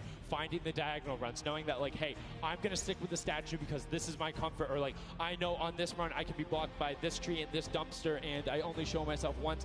But again, brilliant from the Fish Fam and Little Whip Warriors to push up and pass those guys in the last moments, pushing them into the top 4 and earning just a little bit more of that prize money. That's right, because they want it all here at the Fortnite Creative Finals, and it's going down. So, you love to see it. We've seen a series of, I guess, different people succeeding, right? And all of these, the Chicken Champions really kind of came out.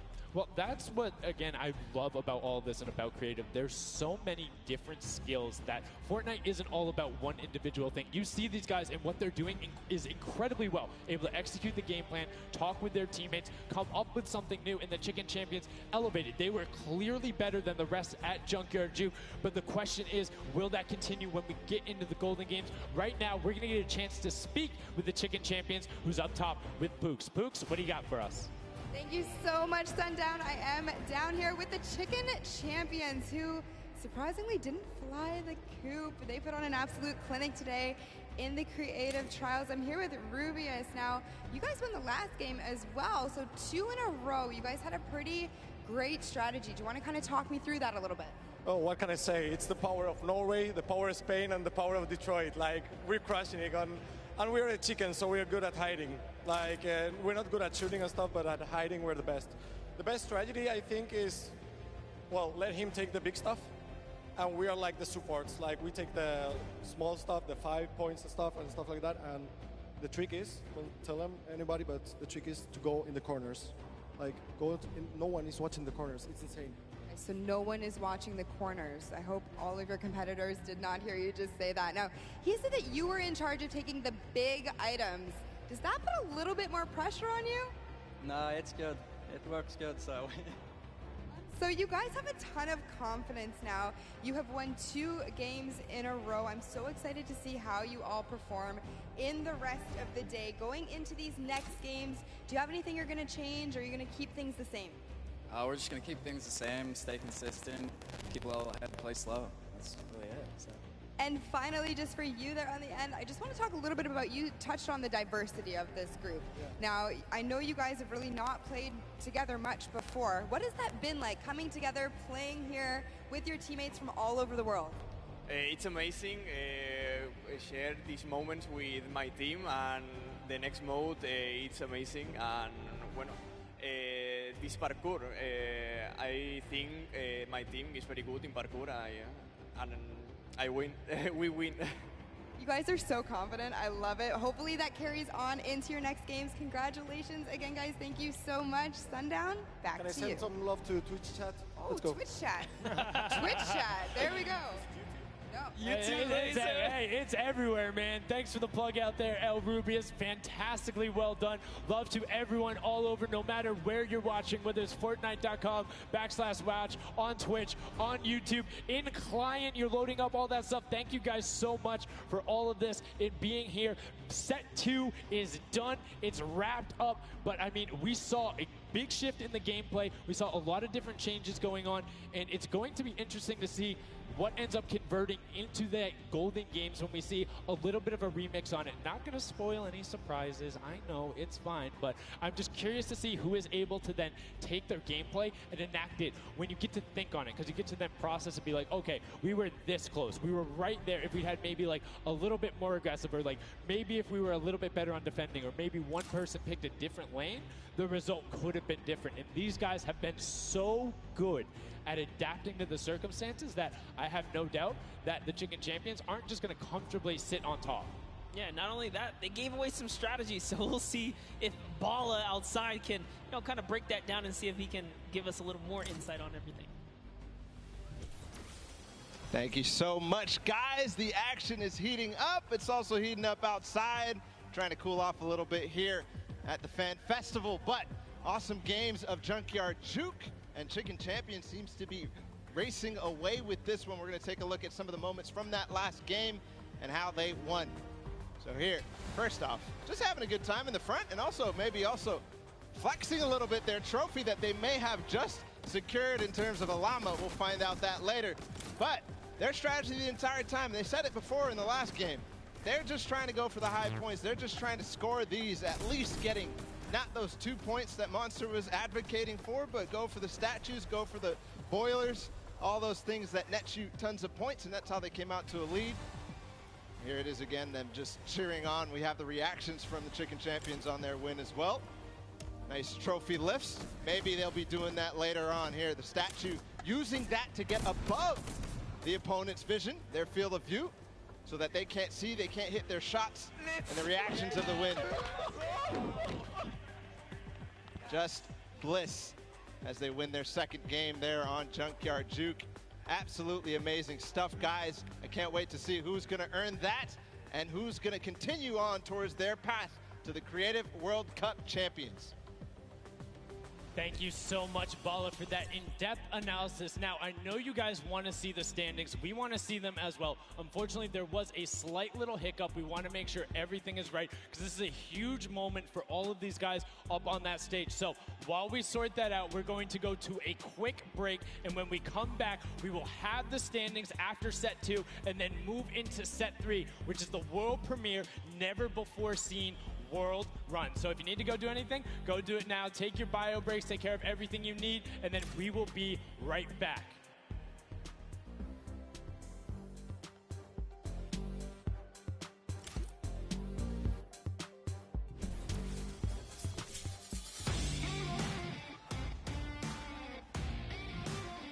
Hey, my name's Magma, and today I'm in New York because I qualified for week 4 of the creative trials for Godiga's map. I'm really looking forward to showing my skill set off and meeting all the players and showing everyone what I can do here. When it was first announced that there was going to be creative trials, I was really looking forward to it because it was all I did pretty much 24/7. I looked at it as an opportunity. I find after playing Battle Royale, when creative first came out and Scissors released his first death run, I just instantly sort of, took a liking to it and I enjoyed playing it. And I guess from there afterwards, when I found there was money involved with doing death runs and stuff, that sort of caught me and caught my attention and I started playing more. So with my team, my captain is Godiga.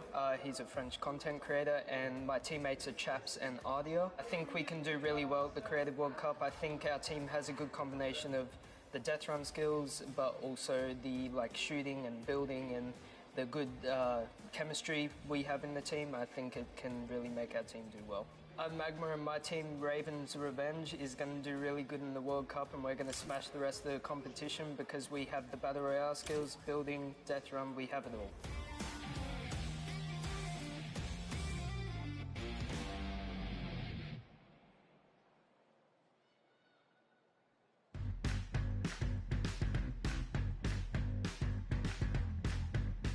I am here in the production pit. I am in engineering row right now. I am joined by my friend Peyton, and he does the robotics.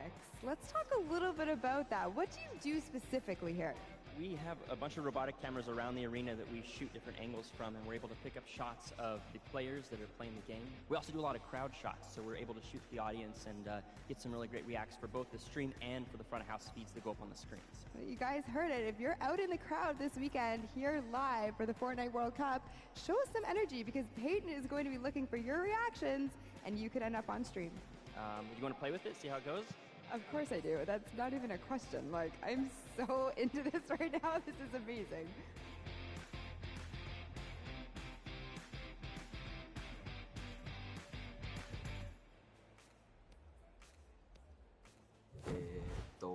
I'm Scarlett. I've come from Japan. I'm happy and excited to be playing with so many players that I've seen on the internet. My favorite place to drop is Fatal Fields. If I win the Fortnite World Cup, first I want to buy a house, and then I'm going to eat a lot of food.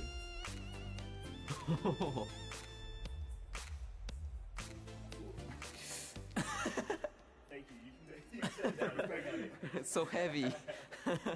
World Cup 本戦 I'm definitely going to win the Fortnite World Cup, so keep cheering for me.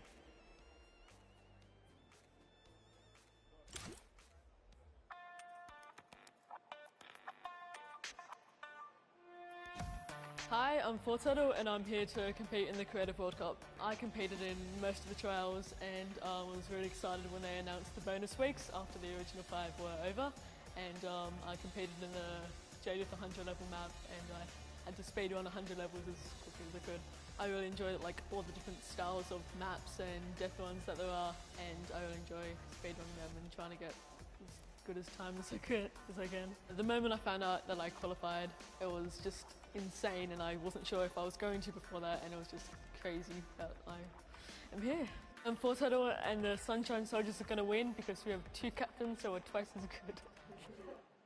What is going on? We're getting some good practice here for the Fortnite World Cup Creative Finals happening very, very soon. A lot of first thoughts, first looks at the Sky Station Showdown, which is an incredible map. It was a great map. I mean, it mixes a huge new element into the game. You know, you got to protect the person with a sword, capture the objective, but my team, great teamwork, and, you know, we kind of pulled through at the end there. It was awesome. 1,000%. You know, so being able to kind of get your hands on the map, you know, before, obviously, the big moment. Practicing, it's nice. It's huge. It's huge. And so, like you said a second ago, this is a brand new way of viewing Fortnite and playing Fortnite, which is incredible. Exactly. It's super exciting. See what people come up with, and then also turning it into a competitive aspect and put it in the game and make this tournament, so. It's amazing. So any general kind of thoughts, concerns maybe about strategy? I don't know. You know, I think we won, so we know the strategy. All right, listen, this is practice still. We've got the big moment coming up very soon, but do you want to shout out your team real quick? Yeah, no, we've got some speedrunners in our midst, actually. We've got Tyler, we've got Zand, and Suzu. They are all speedrunners of death runs. And as you know, later in the Creative Cup, there's going to be a death run involved level, so we're going to take that one home, too. Inspired by the creative man, Scissors himself has made many a streamer, many a content creator very angry with a death run, myself included. Great job with the practice round. We'll see you very soon. I'm excited. Thank you. Ladies and gentlemen, welcome back to the Fortnite World Cup Finals. We are here in day number 1 where the creative finals are going down. The stadium is jam-packed with fans from around the world who have traveled here not only to watch us crown World Cup Creative Finals champions, but also solo and duo champions as well. I'm Zeke, this guy right here is Bala, and we're getting ready to hop back into all of the action. Now, I think, you know, we've seen a little bit of the first 2 game modes. You know, we got to see a little bit of the Sky Station Showdown. We got to see a little bit of that Junkyard Juke, but there's actually something that Sundown teased, and that is the World Run. Yep. The World Run coming up next. It is an awesome, you know, it's something that I think a lot of these players are used to. Yeah. And I think they'll be very, very comfortable here. We'll have to see whether the challenge of the obstacle course will be, you know, anything that these guys can balk at, or if they're going to be able to just cruise through it. We'll see. It's going to be fun, though. Well, it's going to be really interesting, right? A lot of these players are very familiar with death runs, and it's very, like, mechanical, right? Yep. If you know how to execute, you can get through these obstacles, but you have to kind of get your eyes on them first, figure out how they work, and then make it through. So I think it's going to be very interesting, very fun for everyone here, and all the players as well. I'm hoping to see someone make it to the end. I don't know that anyone will, though. We'll see. 30 coins, and from what we've seen in practice between us and other people, it's very difficult, so we'll see. We'll hop into the overview and stuff like that later, but just to give like some examples of the things that there are, there's, you know, the trap, trying to trigger them, making sure you move. Impulse grenades are in play in this. There's some lava, all sorts of treacherous things you have to get across in this world run. A lot of Neo jumps as well. And again, massive shout out to the 17 content creators that helped put these maps together. Mad props to you. You know, their hard work is being shown here on the stage. And these guys are at home, here, of course, playing it as well. In case, you know, you guys forgot, I'm Zeke. This guy right here is Bala. We're getting ready to jump into these next few matches. We'll get you guys up to speed with all the format and all those things. You kind of tease it, but we'll get there in just a moment. And very quickly, the Chicken Champions were actually the winners for set number 2, Junkyard Juke. Let's take a look at them right now. They were overall victorious of that last set, and there you go. The tender defender is there in person to congratulate them, Bala. Rubius and his team, they worked hard for it, and they are the victors. Yeah, and warming up for the next run, but they know now they earned the Silver Llama for that set, so it's 1-1. Chicken Champions earning their Silver Llama right now. They're surprised because they were getting ready, but here it is. Rubius is like, wait, do I actually mine? get that? Is that actually mine? Yes, it is. Yes, it is. So, you know, they are the current set winners. They have a Silver Llama for themselves. So that's now 2 different teams that have a Silver Llama. With only a few set matches left to go, I believe, you know, if the Chicken Champions can secure themselves a second Llama, that would be huge for them and their team, but we'll have to see how things go for them.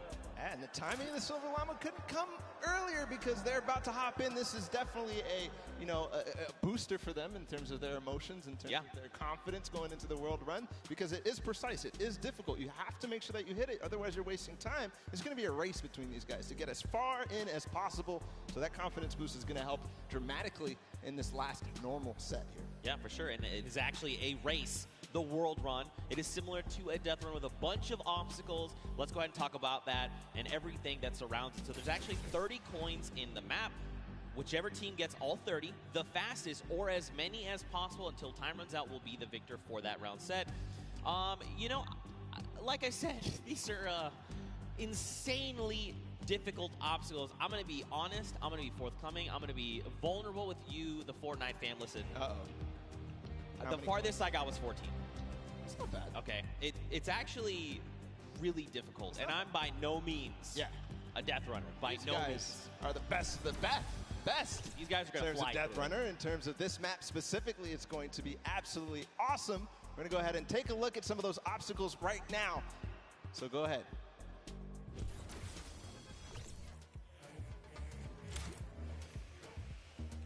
We're going around the world in this new creative team, Death Run.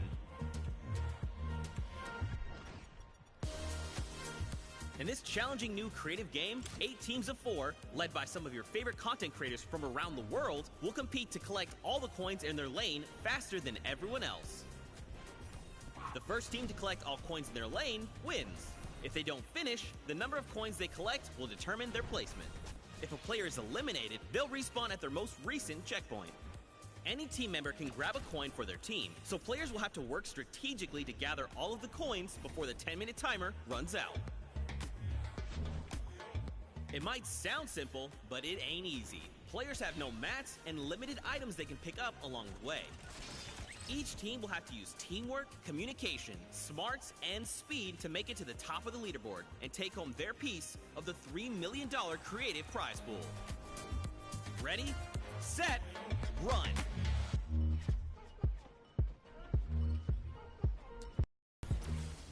Zeke, I do not know how you just did that while you were here. That did not sound like you here at all, and I didn't see your mouth move. I'm magic. That's just how it goes. That's just how it goes. But yeah, World Run, you got a little bit of sneak peek there. We're getting ready to hop into these games right now. Speaking of which, let's just go ahead and do that. I think this is going to be very, very fun. We are getting ready. If you guys here in the stadium are ready and excited, let these teams hear it. Let's hear you right now. Man, that's so weak. No. Okay, let's pretend the first one never happened. Like I was saying, if you guys want to let these teams know how you're feeling, let them hear it. Yeah, that's what I like to see. And now the game begins. Here we go, the world premiere of the World Run. See how they do out of the gates. They are open now, and it's all up to these guys to start hitting their first jumps, and people are falling left and right. A couple of first coins are taken, and everybody seems to be off to a hot start. This is really like off to the races here. Man, Forturtle and Zand are already flying through these first set of challenges. Again, you know, these are the very, very top of the best of the best of the creative world, right? They've worked all 8 qualifier weeks long. They've made it through with their team captains, and now they're here. So once they figure out these obstacles, be prepared to watch them fly through them. And the first couple are relatively simple. Here's the double doors. I think are probably the first one that you have to kind of know or see it in advance. And then here, the impulse jump into the tire, into the castle, and 3 players have already made it all the way there. It's neck and neck between most teams right now, 10-8. Bro, I'm so mad. Do you understand? I literally had to play this to completion, all 12-minute rounds, 4 times to make it halfway, which this is the castle. And these guys got it in like 3 minutes. I'm upset. Hell, this is why they're the World Cup creative players, and you are not. You're here casting. That's cool. I'll hold that L, I suppose. I'll hold that for sure. So there's a few challenges here in the castle here, Bala. But as you saw there, Karora actually took a little peek at it. There's these little bumpers, and that'll actually send you upward into the next, basically, tier. So the most optimal strategy here is actually to leave two of your teammates behind, send 2 up to try and gather more coins faster. Because otherwise, you're just going to dedicate too much time, and you really want to maximize your time in this world run. And there's definitely a couple coins that you want to get as fast as possible through here. They're trying to get the half slides through with the chiller traps. Right now, nobody seems to have figured it out just yet, at least in the view that we're watching. But meanwhile, the Fish Fam and the Sunshine Soldiers are up to 13 now, but still neck and neck. I believe all teams are now inside of the castle, and we call this basically the first kind of tier of the difficulty for these obstacles. As they move up and go past this, they will become progressively harder. Yeah. And again, this is the first time these creative players, qualifiers, have seen the world run. They've never seen it before. They have just, they are mad. Their skills are insane. And look at this. Taldeck's already up on the next tier. So he's probably telling his teammates, all right, look, up here, I just use this bumper. What do I have to do? So he's already trying to figure it out. I like it. That's not me. The moment I hit that pad, I was like, I guess I just keep moving forward, and I kept running. I love this experimentation. He's actually also communicating back to his teammate at the same time, because he went over that bumper and he's looking, do I have an opportunity to go back here, or is this it? Do I have to go forward, just like you were alluding to before? And now he decides, okay, he tells exactly what's going on to his teammates, Ninja, Kaz, and company, and they move forward. Alex JJ, though, is off to really the races. He's way ahead of everybody else, I think. But no, there's a Raven's Revenge. No, it's Svenos. It's his teammate. They're moving. Yeah, they are moving. So what's tricky about that last jump there is those little directional pads will give you forward momentum, but in jumping you lose some of it. So you actually have to make it in a straight run. There you have to trigger the trap, get the impulse to make that precise jump, land on the other side, trigger the trap in one fail swoop, while also taking a step back to keep yourself safe. Now there is a little few secret ways to kind of trigger certain traps or get around certain obstacles. We'll have to see if these players discover them. But like you said, man, Svenos is destroying the game right now. Just unbelievable. And this isn't even a team that qualified from a death run or elimination run or even a speed run. They qualified from a survival map. And he's doing things like this. He is leading the pack. There's a Fish Fam up ahead of him, though. Yep. They're not hitting this just yet. This is so precise. You have to change the altitude. Is he going to hit it? No. Second try. Here's Suzo. Here we go. First jump. Now, this is the impulse. You want to send you a little bit forward. Now, this is one where you want to get height. You got to throw it, try to get on top of it. No! Just barely, Suzo. And he's at 21 points right now in third in terms of coins. And it's all up to timing, I think. Zeke, we might see this end in the first match here. In the first round, they might end up completing everything because they still got 5 minutes to go. Well, we'll see, Bala, because here's the thing. That obstacle there is called the ice jump. But this next one that Fortnite is at, we call this the double danger. Let's just look at this real fast.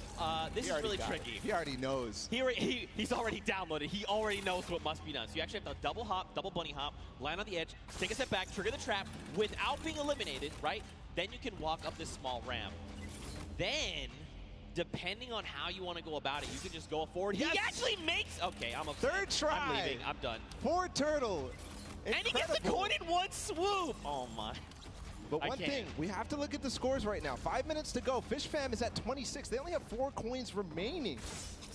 But everybody else is starting to fall behind. We're starting to see the Fish Fam come way out above here of the rest of them. That's because they probably have the majority of their players through. The majority of the players are collecting those coins. There's Fortnite. He makes it through the double danger, collects the coin. Now, what do you do from here? They get up. Man, this guy is absolutely insane. There it is. And you know, for Fortnite, it's funny because he's just excited about being here, able to compete on the stage in front of thousands of people and all of his peers.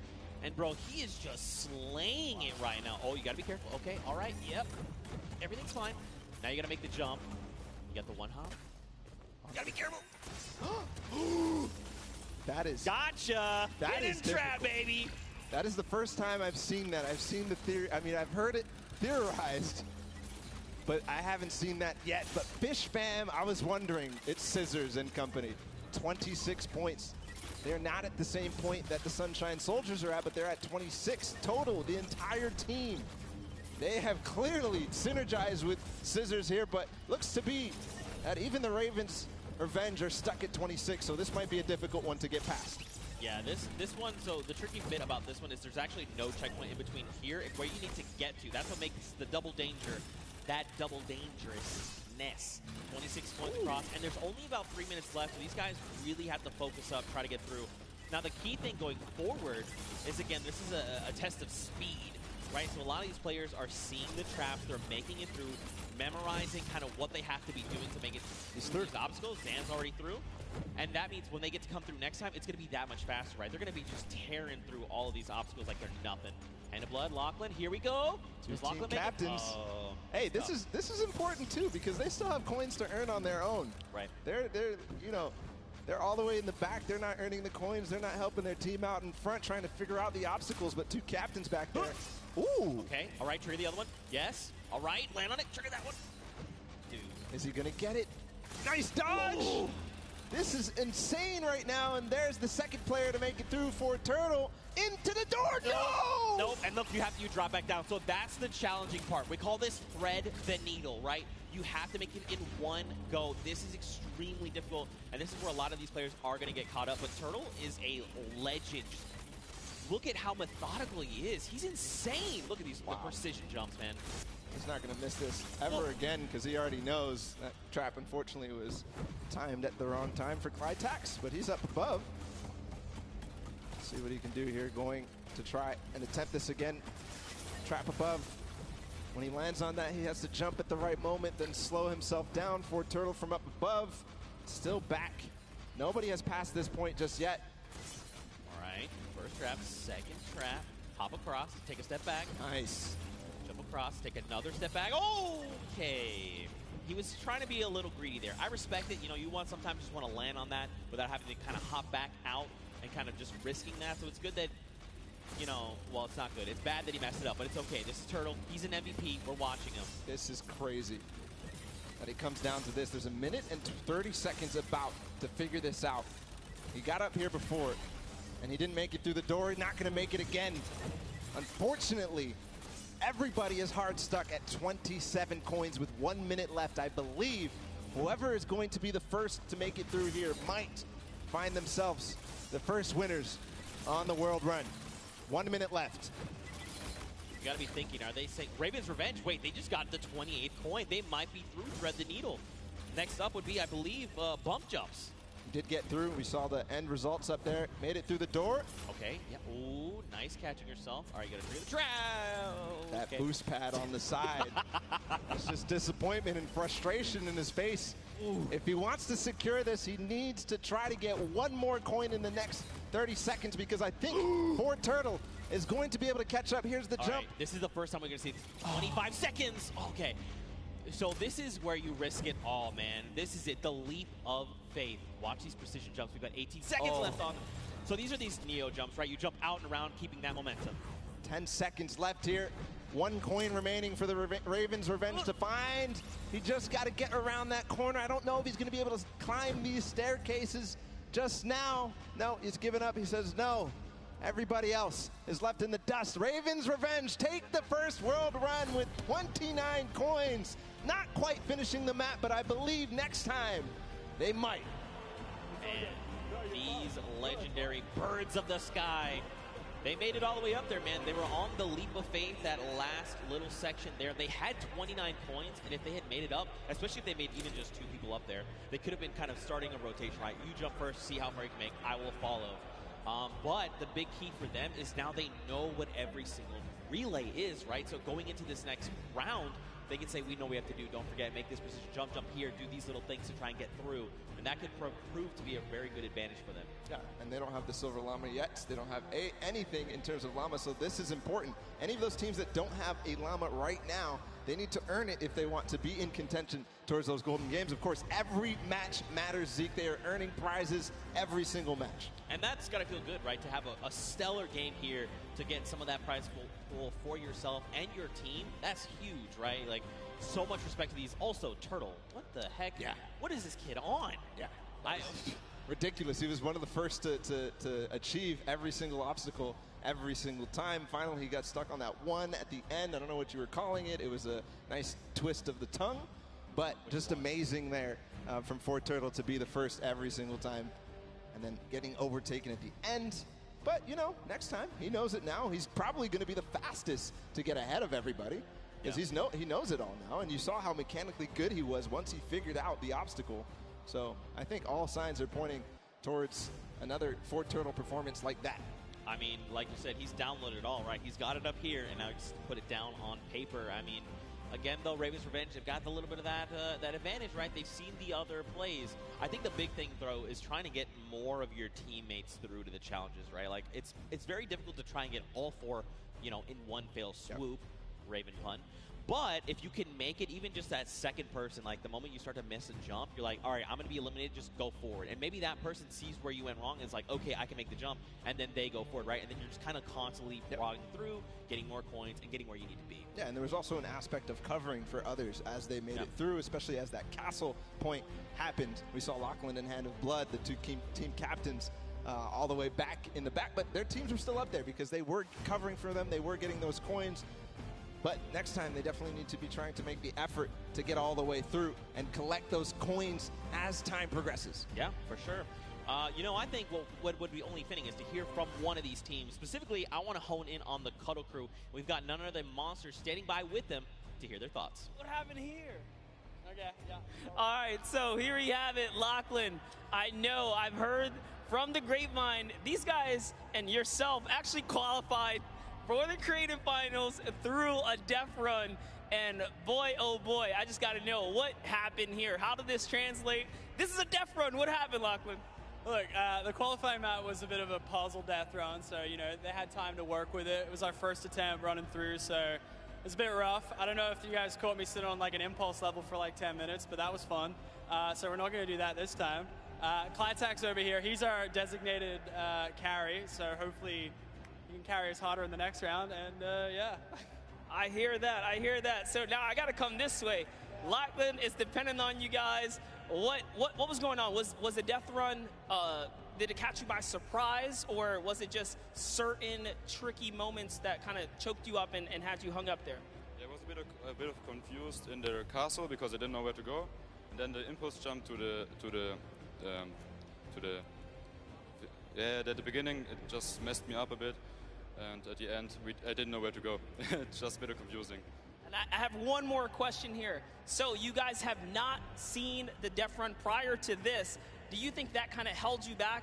And if you have another run at it, which you will, do you guys think that second time around you'll kind of have the strategies down packed? And I'm going to come down here with this. Yeah, I think that the first time around is always the hardest because, you know, you're kind of going into this environment, you don't know where to go, but the second time around, I think we'll be a little bit stronger and hopefully we get better time. Absolutely, I bet it. So once again, this is the creative finals here. You guys, like I said, Lachlan pulled through with the puzzle death runs, but just showing the difference here. So we're going to send it back up to you guys at the desk. And again, thank you. You know, Lachlan, you are good at many things, but apparently you're showing the world you're not the great at impulses. But it's okay. You're going to have another shot and showing them that the original thought we had is wrong, because I know you can do this. I know you can. We had a chance to talk earlier, and you're like, bro, I'm the best. And I was like, I know that. Show everyone that. You just got to show them, Bala. You know what else we're going to show them? We're going to show them the standings after that first game in this set right now. Who ended up where in terms of the prizing and where they are on their journey to the llama at the end of the set. So it's Raven's Revenge, obviously, in first.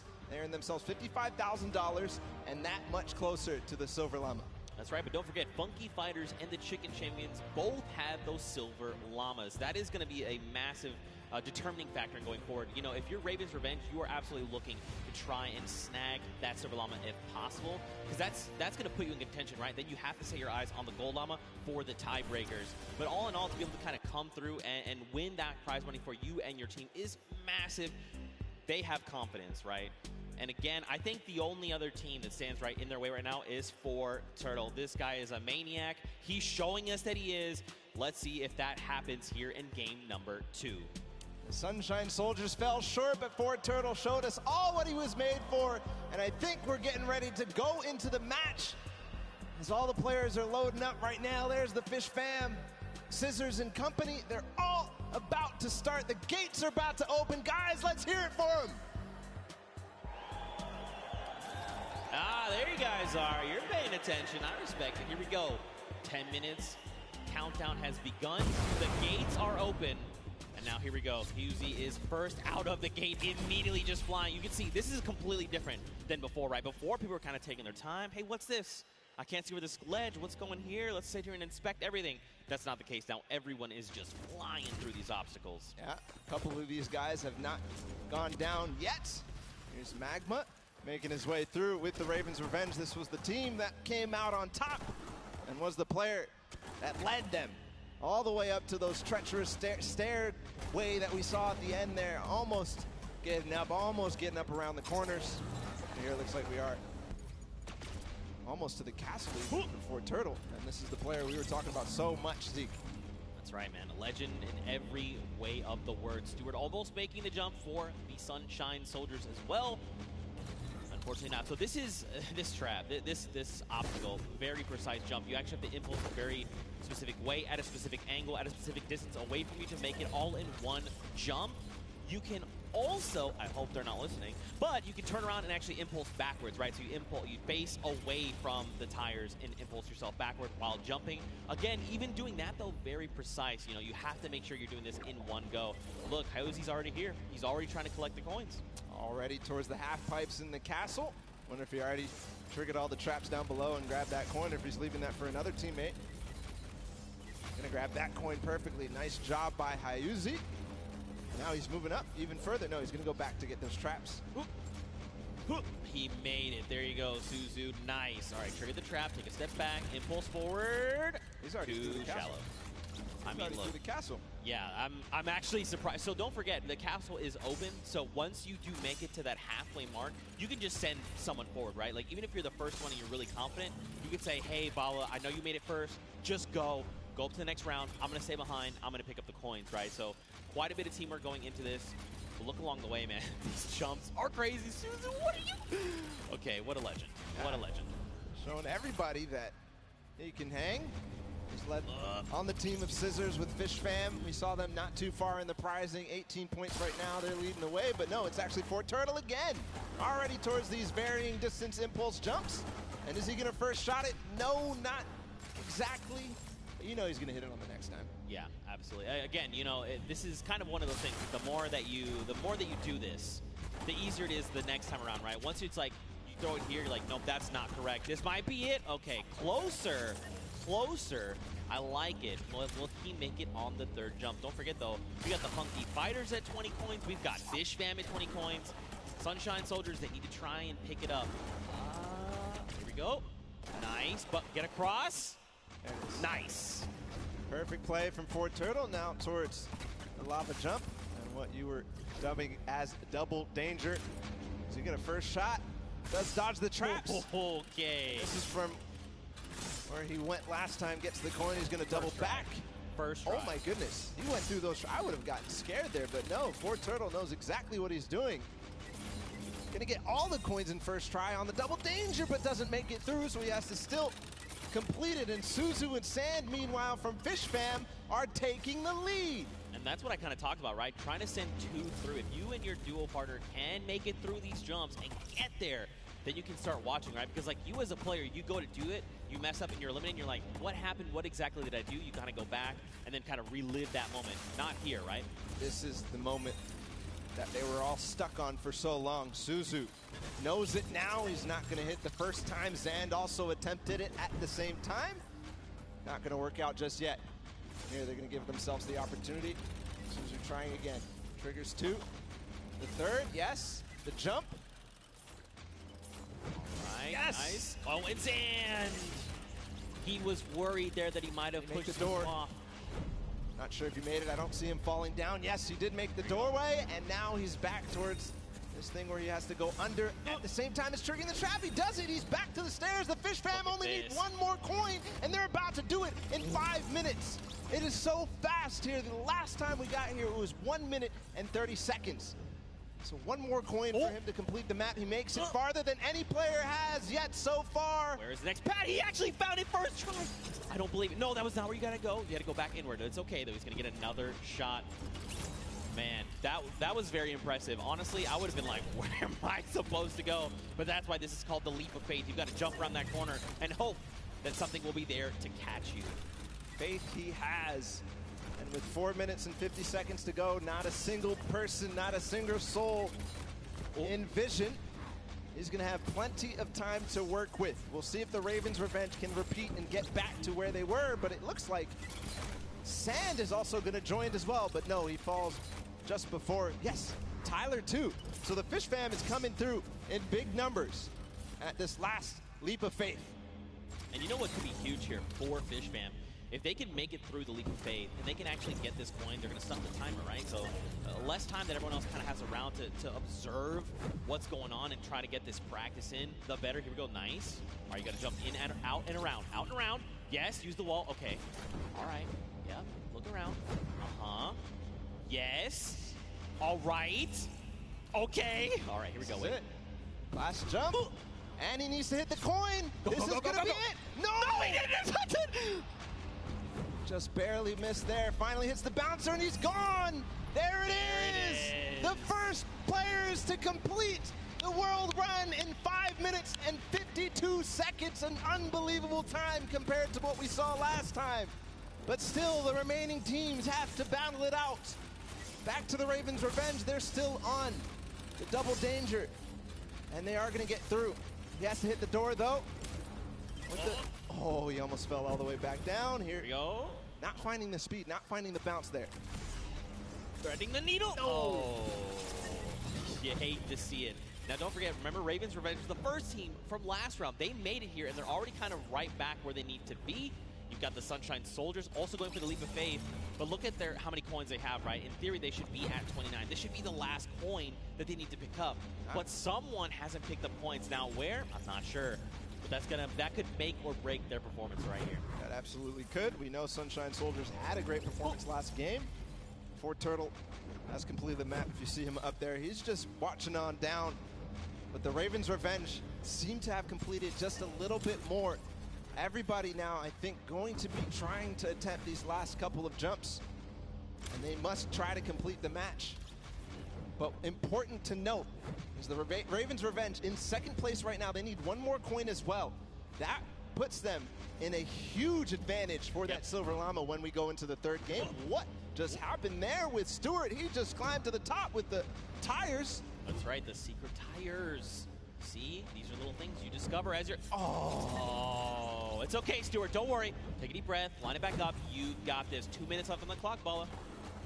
Taga all the way in the back. He's catching up with his team. He's going to hit that. Can he hit the last one? He lost a little bit of speed, but he does. So he's joining up. Maybe he can collect any coin that he missed. No, it's actually going to be Arthur up here.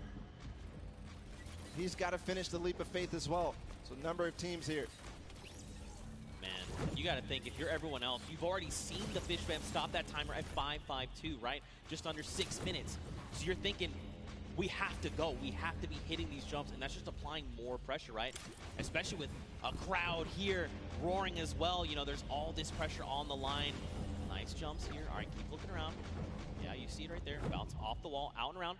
Oh! So difficult. So challenging. He's learning the reasons why right now.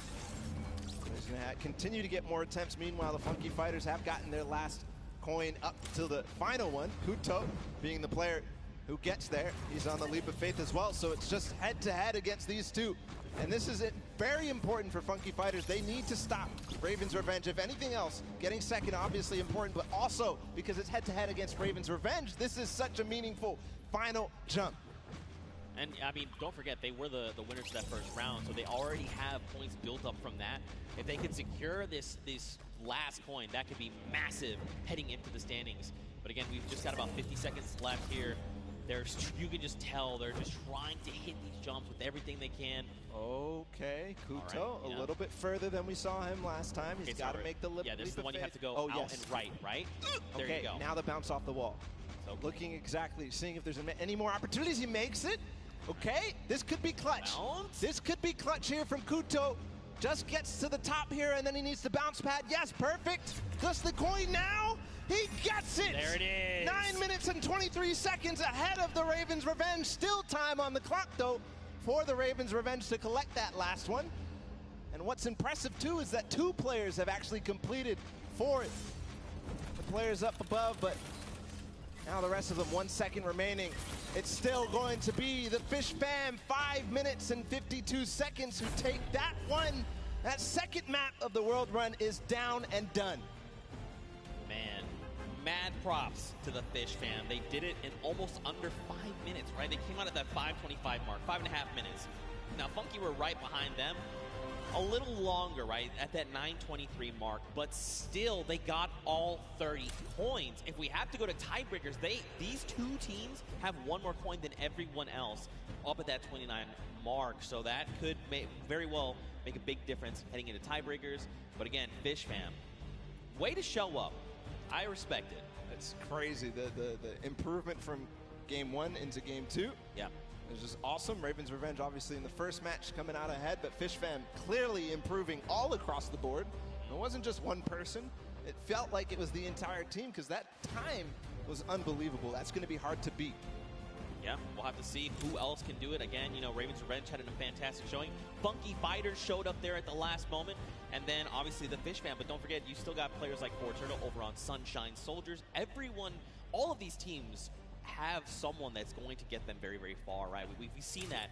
But now the question is, heading into this next match, what does that mean? Fish Fam have already completed it. Funky have already completed it. Raven have gotten close. Does that mean we're gonna see another 5-minute timer? Could we see it even faster? Good question. And Ravens' Revenge needs to figure out how to end the match. Because if they don't, then they won't be able to get ahead. They won't be able to close out, especially as other teams go ahead. Fish Fam knows how to complete it. They've proven that they can complete it in Funky Fighters as well. Yeah, for sure. Well, for now, let's send it over to the stage where Pookie is standing by with the Fish Fam. And Pooks, real quick, ask them what their favorite fish stick is.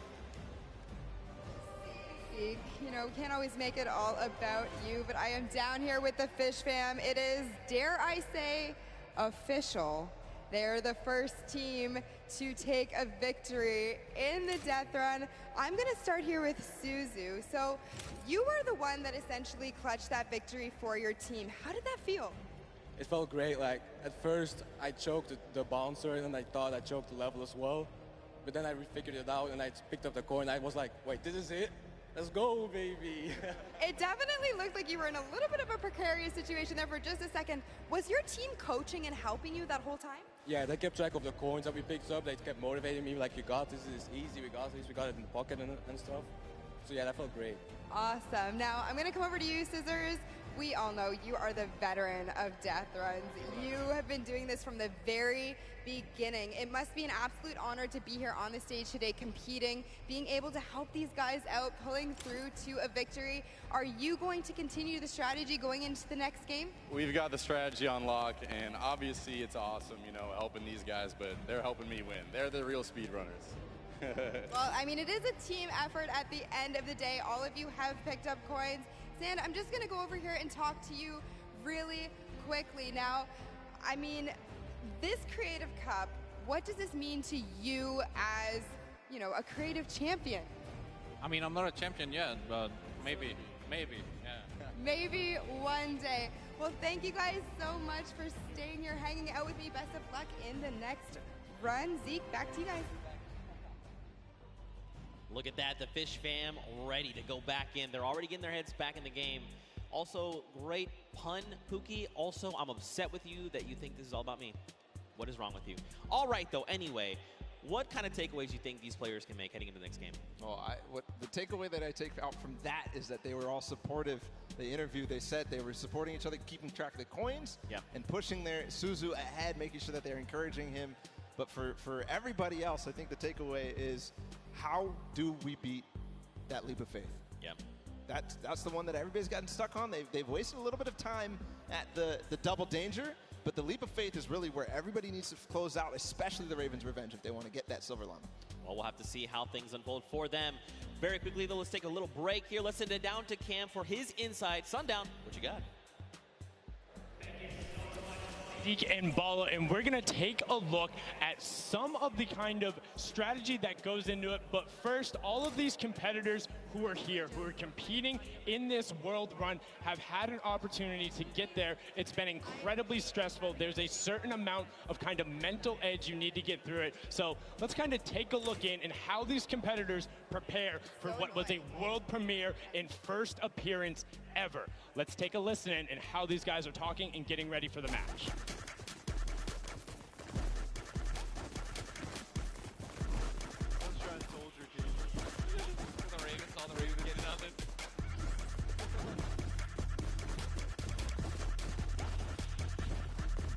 Oh, they only have one llama.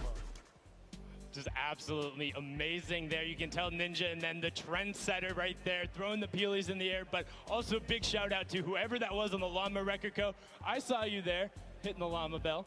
I got you. But now let's get into some of what happened during the World Run, some of the kind of cooler straightaways and, you know, some of the tough challenges that you face. So first, right away, here's a run coming out from Chappie of the Ravens' Revenge, and this was one of the first obstacles you hit. So you can see he's on pace with everyone else, but what makes this so great is how efficiently he transfers this over into the castle jump. Is barely able to delay. This is one of the toughest first things to get when you reach it. This is his first time ever seeing this jump. No problem. Hats off to you there. And then what does he do right away? Gets into the trap trigger and he's able to get them.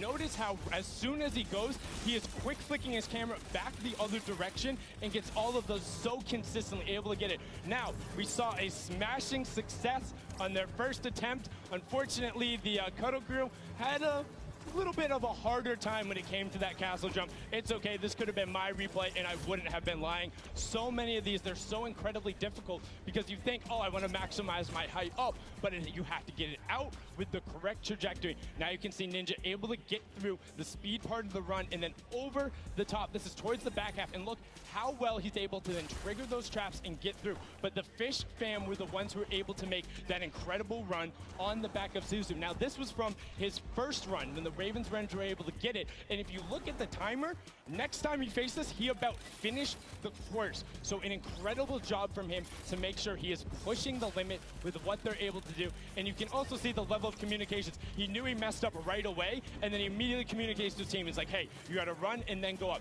Now you're in kind of that double trouble area trying to get the triggers, and this is where they got held up for a significant amount of time. A lot of the competitors not being able to bait the chaps correctly, and now we're over with the Ravens' Revenge, who were able to power through this. Again, this was from the match number 1, and you can see how he's using quite literally every single space available to him, including the rock, including the jump off the side with the airstrike to then get up to that leap of faith, which is such an incredibly hard challenge. And only having 2 teams full completed it after the 2 runs, when all of these players are such strong death runners. You can see the Fish fam. Look at the timer on the clock, 5.5 minutes, and he's so quick going through it, and he's precise. He lines it up, he takes a step, and he goes. My question is now, between Suzu and Zen, they were so incredibly good last game. Can they beat that time? Can they keep pressing the pace, and will they be able to do it better? Because when you get up here, you have to do everything right, find the lineup, not miss a single one of your drops, and then get the final coin. Was able to then double back and grab it there off the launch pad for that 5:52 time in the #1 spot in match number 2. This is now the second time we've seen the World Run, and we asked the question before, what happens in run number 3? Can the Ravens' Revenge get over that last obstacle of the leap of faith, or will everyone else start pressing up higher and higher and being able to challenge him? Match 3 is about to be underway. We're going to throw it back inside to Zeke and Bala. Gentlemen, take it away. Thank you so much, Sundown, that insight. I mean, he's asking the tough questions. What happens in match number 3 of this set? You know, again, Fish Fam, you saw, I kind of touched on it a little bit earlier, you want to have as many people up on that Leap of Faith as possible so they can just sit there and rotate around. But before we hop into this next match, Paula, I think we probably want to take a look at the standings. You want to see how things are going for all of these players together. And of course, you want to take a look behind us. We've got Fish Fam up there in first place from that last match, walking away with a nice chunk of change. Ravens Revenge there in second, Funky in third. Don't forget, Funky Fighters and the Chicken Champions both have silver llamas, and that's going to play a big factor later on. Everybody needs to make sure that Funky Fighters do not get that last silver llama, because then they are out of contention if they don't have a silver llama. Because Chicken Champions don't really mind because they have another place to play. They are kind of out of contention for this silver llama right here, but still, so many different teams have an opportunity here. The Ravens Revenge, the Funky Fighters, Sunshine Soldiers with the Fort Turtle, and then the Fish Fam as well, able to collect it. So we are going to get into the next game of the World Run, the last one of the set. Here we go. The timer is counting. We've got 10 seconds before the gates open, and they start the run. Scissors, you can see the focus in their eyes a little bit there of Turtle, and here we go. Ladies and gentlemen, the World Run commences right here, right now. The players are out the gate. Here we go. The first run, Taco, Taldak, they're right out. Ninja falls, unfortunately. So does Kotu. Zan there looks like he's making upper with Tyler. Magma, Kororo, they are just neck and neck. Again, you know, it just goes back to once they figure it out, they're just going full send. I want to see who gets out to the early lead here. Suzo, the champion of the last one with Fish Fam. He's a little bit behind, but again, he has the opportunity to catch up when he starts getting to those more difficult obstacles. Right now, it's not looking like anybody really taking a huge lead, a huge advantage, because we all saw how proficient they are in these early stages. Really, the first obstacle that stumps most people is this impulse jump. That's right, here we go. Don't forget, this is that precision impulse jump. You can do it forward, you can look away. First jump, unfortunately too shallow there on both sides. And both from the Fish Fam will be going down there. I saw there on the left, there is actually a team that has made it across. You've got Ravens Revenge, who is in the castle. And I believe it was actually the Llama Record Company that are also at the castle right now. Fish Fam, the Cuddle Crew, Ravens Revenge, Sunshine, and the Funky Fighters. And now the Llama Record Company all have 11 coins. See the castle run, how fast they can get through there as a team. Also very important, as most players are now getting through this first difficult impulse jump. Looking for anybody rising up, looking for anybody completing this trap obstacle course inside the castle. If they can collect those coins fast, the players who get fastest through the castle and really collect all those coins are, in my opinion, the people who are leading the pack. Yeah, I almost think, like, should you just, like, as a squad, grab, like, send one person to each thing and just, like, very quickly grab all 4, and then as a squad go up, right, so that you have more chances going through every single challenge. Obviously depends on how many of you actually get to the castle. What a time there from Scissors through that one. Is he going to be able to finish out that impressive performance? He's got a couple of jumps still to go. 1, no way. I will. 2, 3. Scissors showing off why he's one of the best at these types of maps, but way ahead of him, his teammate Suzu, leading the pack again. So this might be a better time here for Fish Fam. All right, man, Scissors, that was insane, dude. Again, like, these guys are so good, right? Once they figured out, they can just do it. It's almost like muscle memory. You see Suzu here now. Suzu's smart. He waits here for Scissors to get across, and then once Scissors gets across, he can start triggering the trap. He's going to opt to say, look, you know what? Let's just go. I'm trying to get the coins. We need to rack up as many and as quickly as possible, because don't forget, last game, they got that 5.5-minute time on lock. They still have another 1.5 minutes going off of last game, right? If they can do it again, it's going to be huge. On his feet to get off before he goes forward. Now he has full reign onto this one. If he one-shots this, he's putting himself in such an amazing time. He's kind of letting his team do the rest of the work. Oh, one shot here from Suzu. Is it possible? Getting through the door? No, just short. Shallow. But he did not go all the way back. He's continuing the recovery on this run. Not quite enough. Man, Suzu putting everyone in his fishbowl, saying, don't worry, fam. I've got this. Gonna jump down, first trap. Second trap, hop across, take a step back. Nice. Oh, there's actually someone else there. Is Scissors there with him? This is huge, though, if Scissors is there, because look, they can hop through together. Suzu can trigger this, and then get Scissors there where he needs to go, and then there will be two members trying to get these traps. Unfortunately, too shallow. Making the same mistake there on that bouncer. The speed pad up into the bouncer. You see he's trying to keep his back towards it so that he can make sure he hits the bouncer on the right point that he wants to. Kind of have it memorized at that moment, but a lot of teams starting to catch up right now, so, you know, starting to lose the pace that they had in the first game. Ooh, don't slide off, don't slide off. Unfortunately, slid off. Now look, Sunshine Soldiers, they're already at the 28-point mark. So are Raven's Revenge, with Fishfam right behind them. Everyone else is tied right around 25 coins. Oh, and look, they actually sent Flytax forward. He's trying to make it to the Leap of Faith. So he's left his teammates out behind, saying, look, just gather the coins. I'm going straight to Leap of Faith. That's the 1 point we know we need. Magma up ahead as well for the Ravens' Revenge. And the record of the map by Fishfam has gone past. That was 5 minutes and some. And we're now down to 5 minutes left total. Magma making sure that he makes this jump. He doesn't want to waste time. I think he might have the confidence here. Just got to bounce off the wall. No. Short. Not yet all the way through. If he can do this, he is clinching himself that Silver Llama. Stewart, okay.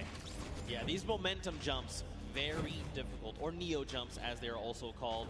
You gotta be really precise, really, I mean, you have to be very calculated with every single one. You got Chappie over here, you've got Stewart across the way as well.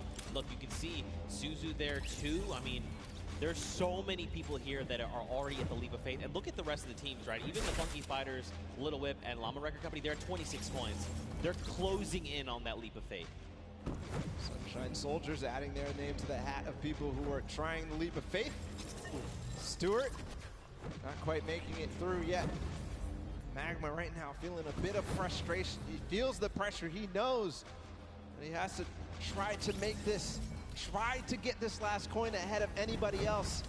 Clytax has joined the fray as well from Cuddle Crew. So you can see too, like Flytax is, while Stewart is using his camera, while you jump forward, you whip your camera in the direction you want to start moving. Clytax is doing the opposite. He's actually just using the momentum from his movement abilities, just like his keys, to get him where he needs to go, not even touching his camera at all. Two different ways to approach it. They're both about the same. It just depends on which one you're more comfortable with. Magma here. He's in a good spot. Great ricochet there. All right, just take it easy. Nice. All right, good Almost. Land. The tires? He's just going for it. Yes. He's just going for it. Could he be the first one? No, Sunshine Soldiers have actually already done it with a 623, and Raven's Revenge there with the 636. So Sunshine Soldiers sneakily got it, but still a great time from them. Don't forget the first round, they were the only ones at 29 coins. What a close race, though. All four teams who were up there on the Leap of Faith have now completed it. The Cuddle Crew still need one more coin to actually finish the entire thing. Clytax feeling a little bit of pressure. He needs to start supporting his teammates. And then the Llama Record Company sitting at 27 right now. I think this is one of the first times we've seen them towards this double jeopardy, towards closer and closer, edging their way at the Leap of Faith. The Cuddle Crew have completed, meanwhile, just past 7 minutes. So the standings right now are shaking up with all of these teams being so close together.